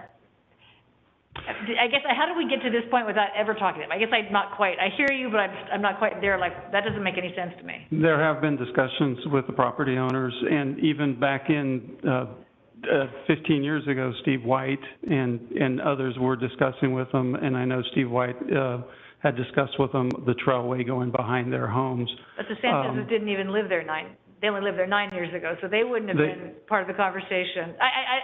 I just think we probably missed a tiny opportunity to engage them, because if they believed it was behind and now it's in front, or I mean, this is a universal agreement between FID and Clovis that impacts the whole city, and sphere of influence, not a particular block. I understand that, but if these are the only 4 houses impacted in this dramatic way by the trail going behind their property. I can think of one more place where we're going to have a similar situation, and those property owners or stakeholders aren't here.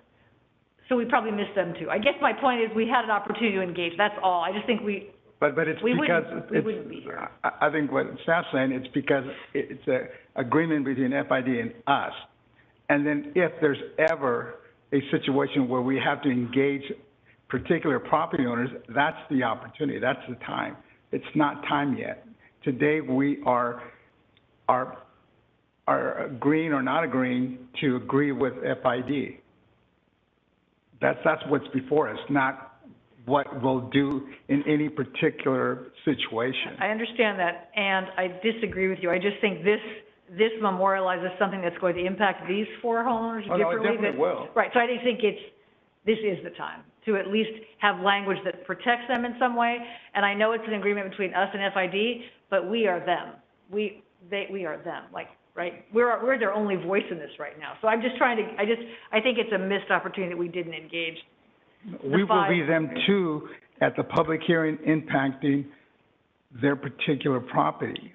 Say it again, the first part what you said? We will be them when their particular property comes before us. Today, the whole city comes before us and the sphere of influence. I understand all that. So today's, it's universal. It's not a particular person or persons, it's the whole. And today we're making a decision for the whole of Clovis and its sphere of influence. I understand, and I see it a little differently. We're not seeing the smaller picture. Those will happen. And if today's any indication of what will happen, we're going to have some hot debates. But today's not about those hot debates. It's about the agreement between FID and us. Do we want to do this with FID? I think it's a good agreement between FID and us. I hear you, and I don't disagree, except I just think the language is pretty presumptive that we're going to take the barrier out, and that we may not get there, I guess, is the point. So the language doesn't give us any other option besides take the barrier out. And it could be 10 years from now. I understand all that, but these people, they live there now. I'm just trying to, we're going to memorialize this, and we're going to say to them, well, we're going to take it out, because that's what the agreement says. We'll debate it, we'll have a public discussion, but this says we're going to take them out. So I'm just trying to think about some alternative language. But I don't, we shouldn't scare, I don't want to scare you. This is not happening tomorrow. If it happens at all, it could be 10, 20 years from now, until Clovis gets out there, until there's development, until that road gets improved. No, there really isn't, because that road, that curved road that is very dangerous in front of you, no one can develop it yet. There's people that are trying, but until it happens, then we'll know what will happen behind you. Because what you're proposing, your alternative, doesn't happen until that development occurs or does not occur. And then we will invite you here, because that will be a very important public hearing for you, because what you're proposing can only happen then. And so, and it will impact this trail and the road, Shepherd, and that development. So today, it's a very simple question. Do we want to agree to, on this agreement with FID, yes or no? Drew? For the city attorney, I have a question. Mr. Kepler brought up a court case, and I didn't want it to be part of the record without us being able to comment whether we agree, disagree, have a different view of that, or just drop it like it's hot. There are a number of recreational immunities. It doesn't really matter because the city is taking on full responsibility for all liability. But there are recreational immunities we would assert if someone got hurt on a trail, once it's established as a trail. But it's something we've looked at in the past. We've built it into the agreement. Everything is there. And again, I think this agreement really sets the stage to have these discussions at some time. It really, without the agreement, I think it would be tough to have these discussions. So it really sets that stage to have these discussions when the time is right. And also, the agreement is very clear that if there's a property owner disputes, then we have to have another agreement, a common use agreement with FID. So it's, again, there's a lot of steps. These negotiations will happen. This gives us the parameters, how we're going to do that, those negotiations, and it covers indemnity and everything else. I agree. We can't invite you to dinner until we decide what the menu's going to be, and then we can sit down. It would be premature for us to bring this into the conversation this early. This is an agreement between the city and FID, but nothing's going to happen to your property without your knowledge and your input, and it's not going to happen anytime soon. This is not the time. Bob? Thank you. So, I think that we're all on board with the idea that, this is a very broad question for the city of Clovis, but it has kind of gotten narrowed into the 4 property owners here, and their concerns have been voiced, and we certainly have heard you. I don't know if we all agree with you, but we certainly want to talk with you, and there may be opportunity for some negotiated settlement that's going to be beneficial to both you and the city of Clovis, should we decide to open up the canal bank that is behind your property. I don't want you to think that, you have been ignored, because you haven't been. And then I think to Lynn, I know that the concerns that you've expressed related to notice are of value. They always are of value. And these four property owners, while they have been engaged in a process, I think that was started probably months, maybe even more than months ago, related to the use of the canal bank for a trail. They were not noticed related to this specific item. And I'm sorry? Okay. So I thought that I'd read in your even in your letter, that you had been approached by Steve Wright, Kathy Millison years ago. So, okay. So there has been some engagement that has happened, but it has been, months ago, if not longer than months ago.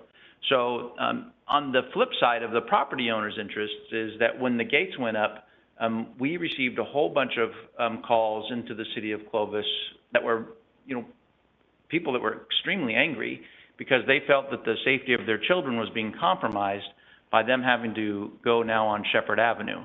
Now, likewise, they have not been noticed related to this particular issue. So while I hear the concerns related to the notice of these four property owners, there are a variety of citizens of the city of Clovis who have not had an opportunity to address this specific concern related to the canal bank behind these property owners. So at some point, we're probably going to have that conversation, but I just wanted you to at least hear my viewpoint that it is likely premature, and that the question really focused today is on this Master Clovis Trails and Right-of-Way Use Agreement and all the associated memos with that. So having said that, I think in order to move forward tonight, at this point, I'm moving that we approve the Master Clovis Trails and Right-of-Way Use Agreement and the Memorandum of Interpretation between the City of Clovis and Fresno Irrigation District. I'll second that, but can I make a few comments before we take a vote? Is that okay, Yes. Mayor? Okay. No, I thank you for coming, but I believe that with regards to the notice, there are so many other properties, Tarpey Village, all the others. So in other words, if we want to be fair, let's be fair to everyone. And I think it is premature because there's so many other property owners potentially that will be affected. And at that time, whenever that portion becomes valid, and it may even be where we take the opposite side of the canal, because now we have both canal banks, and so we haven't even looked at where is it feasible, how do we connect the canal banks, and if it's the north side, that's bad, we may go on the south side or the east side or the west side. And I believe that we have done trails well, and I'm very comfortable with the staff coming back with a plan that will work best for the entire city.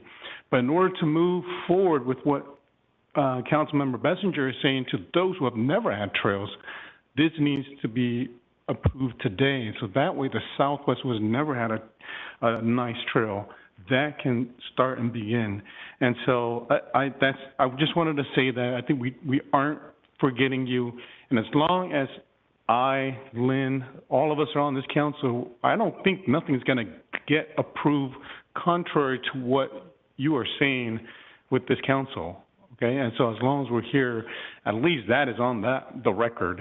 And I think that's very clear in what we've stated this evening. So just wanted to.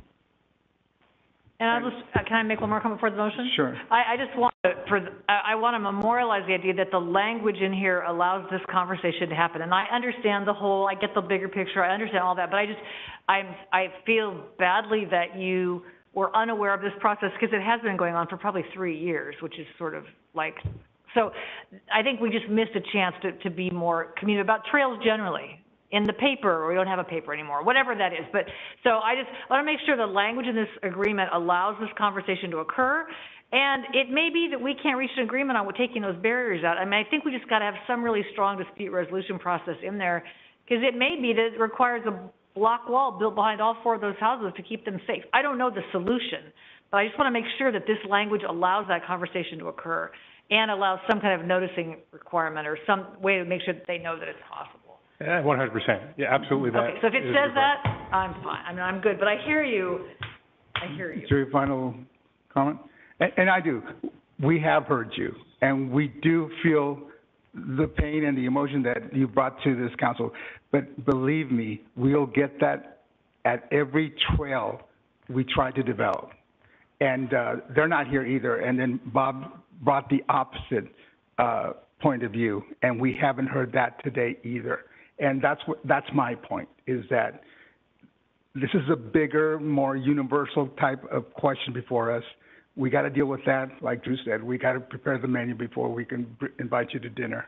But we will invite you to the feast, because in Clovis we're good neighbors. We are not going to hurt you as long as at least us five are on the council.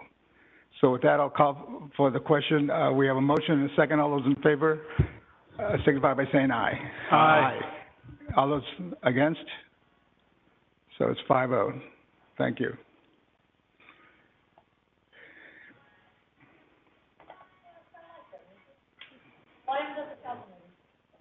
Okay. Yeah, nice seeing you. Okay, next item. I lost my place.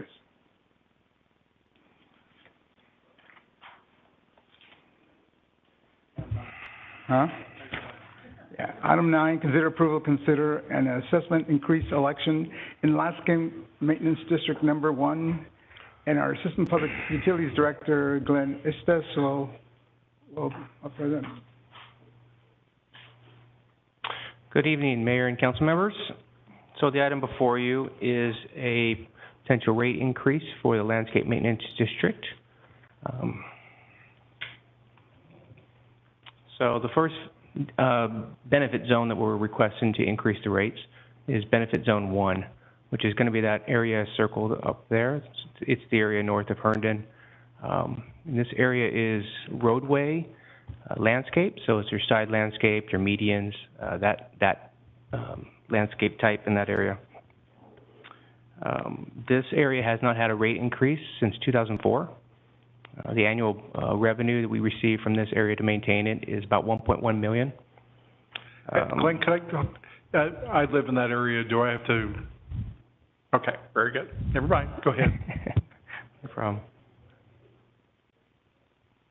Yeah, it's a big area. It's definitely a big area. So 1.1 million is the revenue for that area. Over the last 4 years, we've had a decline in the rate in the reserves, meaning our expenditures are more than our revenues. We're down to about less than 2% of reserves in that area. We'd like to be around 50%, with also funds available to replace assets that may go bad. So that's the ideal situation, but many of our benefits don't make that mark. So the next zone is going to be Zone 5, and that's going to be the area circled on the map. It is our park zone for that area. So it's not side landscaping, just the parks in that area. Budget for that area is about $180,000. The last rate increase was in 2013. It's also been declining. That's the reason we're here. Over the last couple of years, it's been declining. The reserves are about at 13%.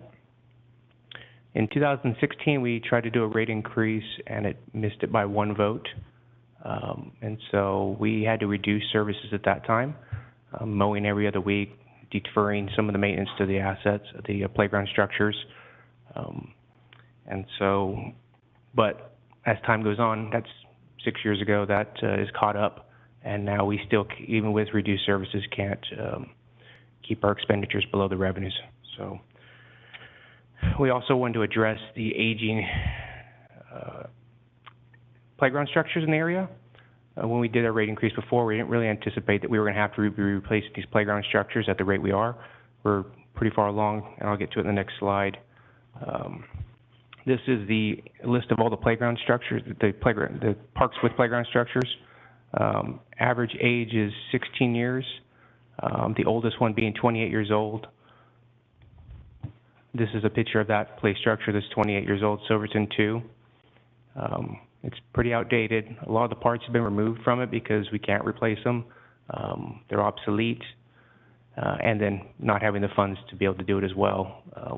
If it's a safety item, we just remove it. If it's just aesthetically is not pleasing, then we have to just leave it.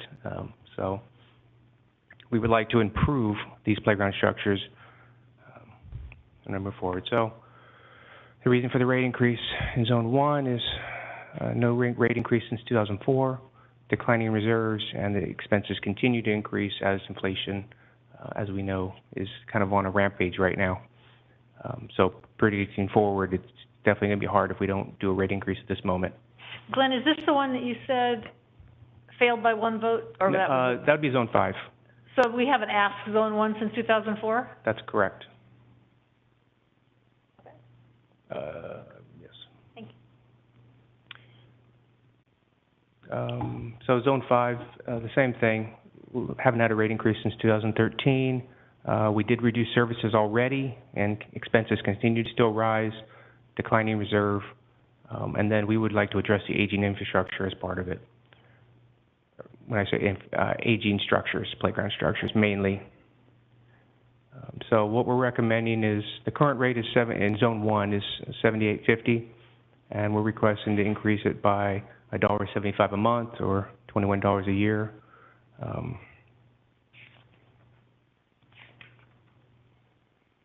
So just to put in perspective, in 2004, the value of $1, that rate would be, inflated today would be $118. So we're asking for less than the value of the dollars in 2004. But we feel that that's a good number that we can work with, and it'll get us out past at least 5 years, which is what we try and do. When we try to do a rate increase, we try and get at least 5 years out before we have to come back and look at it again. So this would increase the budget in that district by about $380,000, which will allow us to restore some of the services there. So in Zone 5, what we're recommending is the rate was $50.10, 2013. We're requesting to also raise that by $185 per month, or $22 a year. That'll increase the revenue about $70,000 for that zone.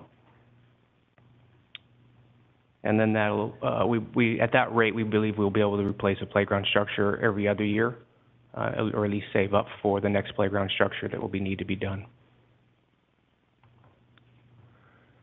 So the following actions, if approved tonight, then we'll be back on March 21st to approve a resolution of intention and approve the preliminary engines report, which will break down which parcels will be assessed, those kinds of things that we do every year. If approved at that time, we will then mail out ballots on March 29th.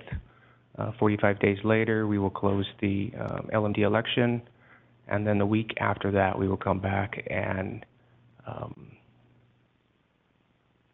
announce the results of the election, and then move from there. So with that there, I'll be available for any questions. And Eric Aller is also here as well, the Parks Manager. So the hard ones he gets, the easy ones I get. Questions for Glenn or Eric? I have one comment, one question. I love everything about the city of Clovis except one thing. That is, how do we get 20 years out of without asking for a rate increase? We do this all the time to ourselves. So how do we do, how do we not get 20 years behind? I mean, it's almost 20 years since we last did Zone 1. Yeah. And we have 2%, so we lost the 50% mark a long time ago. So is there any way we can sort of keep an eye on that? We've done this in water rates, and every time we do this, we think it's a selling point to citizens. Oh, it's been 20 years, don't worry, but it doesn't usually work out that way. Right. So I don't, that's more of a annoying comment. And are you asking for enough? Are you getting 5 years ahead of yourself with these amounts? We believe we're getting 5 years ahead of ourselves, or, enough for 5 years, and we believe that the rate that we're asking for is applicable, or whatever that word is. But if we ask for too much, then it doesn't pass, and then where are we, right? I hear you. And so we don't try and extend it too far. We just need enough that people are willing to approve that. It's not a protest hearing, it's an actual election, so we have to get 50% plus one to vote for it. So we try not to take too much. Hi. But I think within Zone 5, you know, what we're asking for in Zone 5 and how we're proposing it is we are going to replace some of the structures.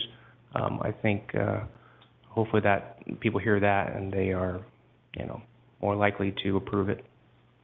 Can I comment on this Francisco proposal now, or is that later? You're gonna talk about that? That's part of I this guess my item. comment on this, two things. The scope of services is all in the mailing of the language in the ballot. So no education via social media, none of that, that would fall to who? Could the city do that if it's only education, not advocacy? Understand that? Or are we doing this all by mail? We do this by mail because 218 requires us Right. to do it by mail. So that's the process that they're doing. They're just doing the 218 process for us, getting the word out that there is an election, that, you know, that there's resources to get more information about it. We will post that on social media as well, just to let people know if you did get a ballot, this is what it's about, and this is where to go to get additional information if you don't understand it. So that's the messaging that we give them. And I guess I would just say that I hope that the information, while it's probably kind of tedious information, and I know it can't be pretty and all that, I hope it doesn't look like the government sent it to families, because I think people don't read that. And Right. in today's world, no one reads the mail anyway. Right. I mean, who checks the mail? So I just hope that the consultant can give us something that's easy to read and understandable and engaging with people, even if it's just facts, and not some 11 font, single space, no margin here, because that's not people. I wouldn't read that, and I'd vote no, just because I think that would be not a very appealing way to get the information. Yeah, I totally agree with you on that. Thanks. Sure. With the park structures that we're going to be replacing, I don't know if this is a question to you, do they have value for us to contact the smaller cities in COG and offer them to them so that they can, you know, they may not want to take the larger structures, but their swing sets and things like that. Does that have value for some of our sister cities that are smaller? Mayor and City Council, thank you. Like in Silverton too, that 28-year-old playground, I don't think that has much value because it's so outdated. It doesn't meet, like if you were to replace it new, the safety standards have changed. There might be opportunity for some other playgrounds that we look at, some swing sets or something like that. It would be nice if we could reach out to our other cities and say, hey, we're getting rid of this, it's still usable, do you want it? And they may just come grab it. We can do that. Okay, thank you. Or could it be used the parts, do we cannibalize it or no? Pretty much cannibalize them. We save some parts if we think we can use them again. For other structures somewhere else? Yes. Any other questions? Vaughn? Yeah. For Zone 1, with this increase, will services go back to 100%?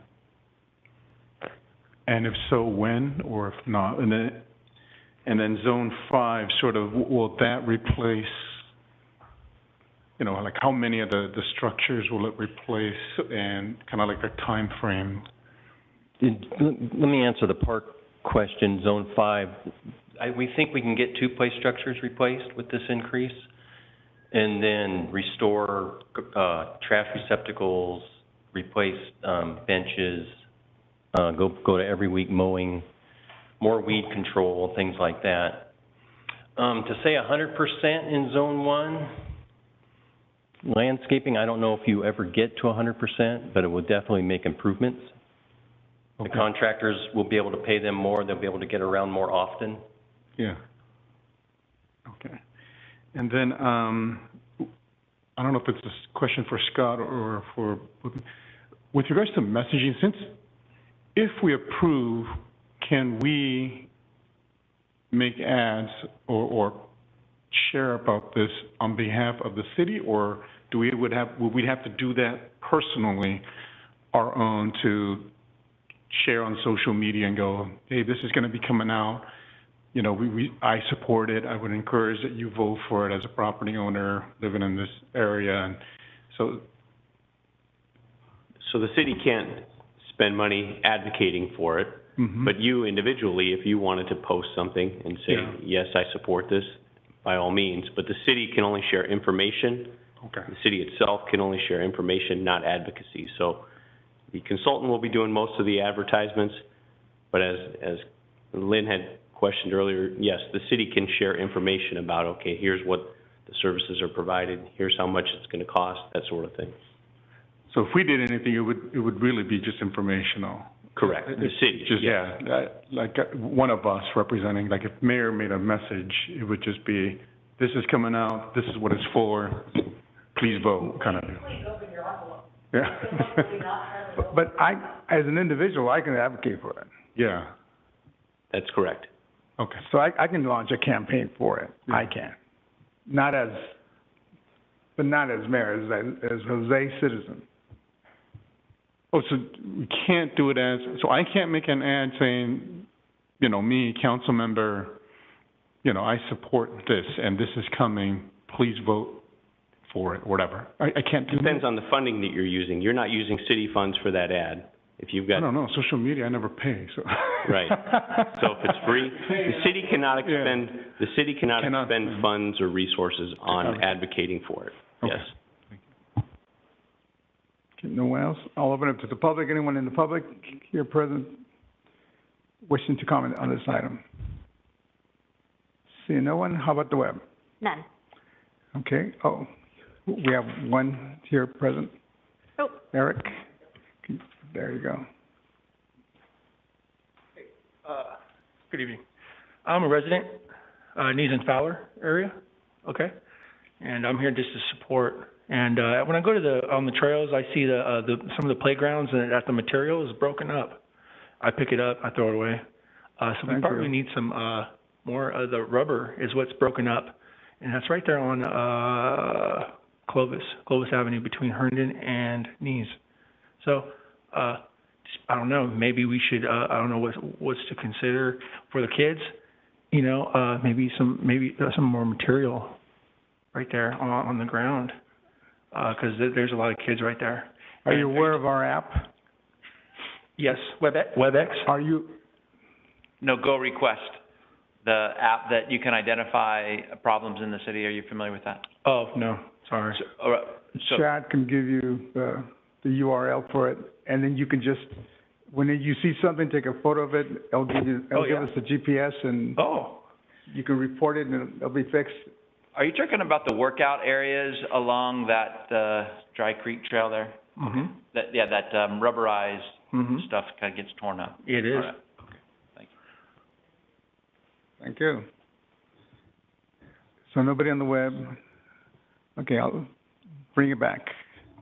I'll make a motion that we authorize staff to proceed with the landscape maintenance district assessment increase, and that we authorize the city manager to enter into an agreement with Francisco and Associates for the election. Second. We have a motion and a second. All those in favor signify by saying aye. Aye. Motion carries 5-0. Thank you. We're going next to city manager comments, COVID-19 update. Thank you, Mayor. Just a couple of things real quickly. Just a reminder, we're going to cancel the next council meeting, which is the 22nd. That's next Tuesday. Our next meeting will be on March 7th. You've seen the state's order on masks. That goes through tomorrow, the 15th, so we should not be wearing masks for the most part on Wednesday, the 16th, unless you're not vaccinated in a building for a city employee.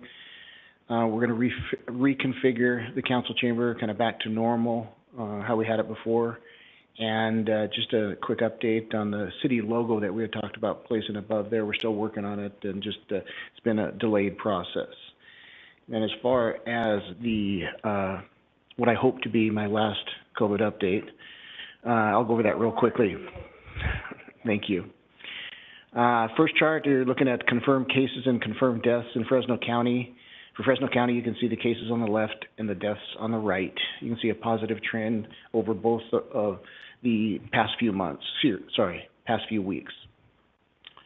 Next chart is going to be the Fresno County hospitalizations, confirmed hospitalized in blue and confirmed ICU in red. Both positive trends over the past 2 weeks, similar to the prior chart. Looking at the vaccinated versus unvaccinated cases in Fresno, with the unvaccinated being in red and the vaccinated being in blue, and they've added the vaccinated and boosted in green. And as you can see, all three are trending down. Unvaccinated people are 5.9 times more likely to get COVID than fully boosted people. Next chart is going to be the vaccinated versus unvaccinated. Deaths in Fresno County, unvaccinated in red, vaccinated in blue. As you can see, the unvaccinated people are 21.8 times more likely to die than fully vaccinated. That concludes my comments, and I'm available for questions if you have any. Questions for John? I just have one. John, can you look into when or how soon we can lift this emergency order locally? Yes. Okay, thanks. Okay. Council comments. Bob? Drew, were you going to comment on the public safety meeting? I was, but you could. No, I had to bug out a little bit early, so I'll just leave it to you. Okay. I don't know how much public is here anymore, but I think that some of you know, maybe all of you know, that nobody chose to run against me for judge. And so this will be my last term as a council member, which is bittersweet. So I wanted to let you guys know that. Congratulations for being. Do we all get sweater vests on your way out? Your Honor? Yeah, put a little logo on it. Yeah, or a bandana with a logo. Yeah. The people move. What's that? The people move. Yes, that's right. It's been a long time since then. So anyway, just wanted to let you guys know that. That's good. Thank you. I'm not certain when the term ends. I know that we've moved the elections to November. I don't know if the new council gets sworn in like in Thanksgiving or when that's supposed to happen, or if it's January.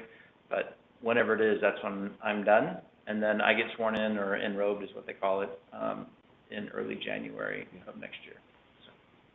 I can respond to that real quickly. It's going to be that your new position will become effective in January? January 1st, okay. So since we haven't done a November election and the timing with the holiday and stuff, it would probably likely be the first meeting in December. Okay. Looking ahead. First meeting of December? To switch out offices. Okay. Yeah. The reorg. Is that what most cities do around here? Yes, I'm hearing. Thank you. Okay. Drew? Just reporting out, we were on a Zoom meeting with the League of Cities Public Safety Committee. There were several legislative items coming forth that we were asked to take a position on. Most of them dealt with reworking Prop 47, Prop 57, and the decision was made to put all of those on the watch status, because we're hoping that a better one comes out. Some of them are pretty vague, quite frankly. So we're watching those items. There wasn't anything particularly noteworthy. At least I didn't think so. Bob, did you? Well, one of the positions that the league took was on the bill that basically says, let's kick out Prop 47. That was the one that received the support from the Public Safety Committee. I don't know how it's going to fly with the full board of the League of California Cities. The other two, which were making some tweaks to Prop 47, just were placed on the watch. So it's a pretty aggressive position for the Public Safety Committee to take. We certainly don't like Prop 47. I'm not sure if the full board feels that way, but there's legislation to kind of remove most of the language. Yeah, I don't know where that's going to go the entire way. And that's all I have. Lynn? I'm hoping Vaughn will comment on the Measure C steering committee, so I'll let him, I also participate in that, but he does a much better job reporting it at this level, so thank you for doing that. I think that's all I have. Well, okay. With regards to Measure C, we passed the goals, and so that was finally passed. I think that was before the committee since November, and so we finally passed it, and so it's a good move forward. I want to thank staff for doing the ads and getting those out to our citizens. And then the next couple meetings are going to be very important because we're going to talk about programs and allocations and how different and or similar that will go moving forward. We did get the plan from the working committee, and it pretty similar overall to the current Measure C. One thing I think I want to share with the public, but also with the council, is the big decision with regards to, is it a 20-year or 30-year or voter vote to end? And I think the voter vote to end, I think because of how the legalities behind it, that won't apply to us. But then 20-year or 30-year, and I don't know how we get direction on where or how Clovis votes, because I don't want to just go with what my decision is. But I mean, I willing to answer questions or how we can decide, or how does that work, Scott, where this comes forward, and how do we know what the Clovis citizens want? Do we want a 20-year tax, or do we want a 30-year tax to continue it? So 30-year does give us more funding, and we get to do more, but I don't know what the... We're trying to hit for this November, yeah. And so depending on how everything goes, if things move accordingly, but we're also open to, the committee is open to not putting it on if things aren't decided clearly. Mm-hmm. So, but if you have any feedback on that, you can let me know. And then I wanted to also update on housing and economic development. I think a big discussion moving forward this year is the definition of local control. I think there's been a lot more cities voicing local control, not as how I think we would interpret local control, as we make the decisions on land use and zoning. And there are more going, yeah, you do, but you affect neighbors, so really it's not, you shouldn't have that much local control. And we need to play with each other more regionally or as a state. And so that's going to be a big discussion, because it'll potentially really change one of the tenets and missions of what League of Cities stands for. And so, but those who, it's very vocal both sides, and those who want to broaden local control, meaning not how we interpret it, to make it where it is less local control. They're getting more vocal in that group, in our committee. Another encouraging thing is potentially getting to discuss more economic development and not just housing, because I think the last 2 years I've been on the committee, it's just been housing issues. And so hopefully we get some of that back to share with the cities or with Clovis as we move forward. So that's all I have. Thank you. Thank you. I took a Facebook survey on COVID, and it's the University of Mellon, It's Mellon Carnegie University, and I filtered it out for Fresno, California metro area. At least people on Facebook, 90% are vaccinated. So that's it's skewed because I guess you can only take it on Facebook. So it looks like people that are on Facebook are highly vaccinated. So that's a good little factoid. Anyway, I have nothing else. At this point, we'll be going into closed session, and our city attorney has a comment before we go into closed. Yes, thank you, Mr. Mayor. I do need to announce on item number 11 on this evening's agenda, the Brown Act does require an oral statement. In this instance, this item relates to the Sunnyside Avenue water main break just north of 3rd Street on January 3rd, 2022, and the damage to the properties on Sunnyside Avenue. So if there is any public comment on either item 11 or 12 before we retire to closed session, now is the time. So is there any public comment here at the chamber? Any on the web? No. Okay. And I will just note for the record also, we are not requesting any action on either of these items tonight, so I don't anticipate a report out. Okay, thank you.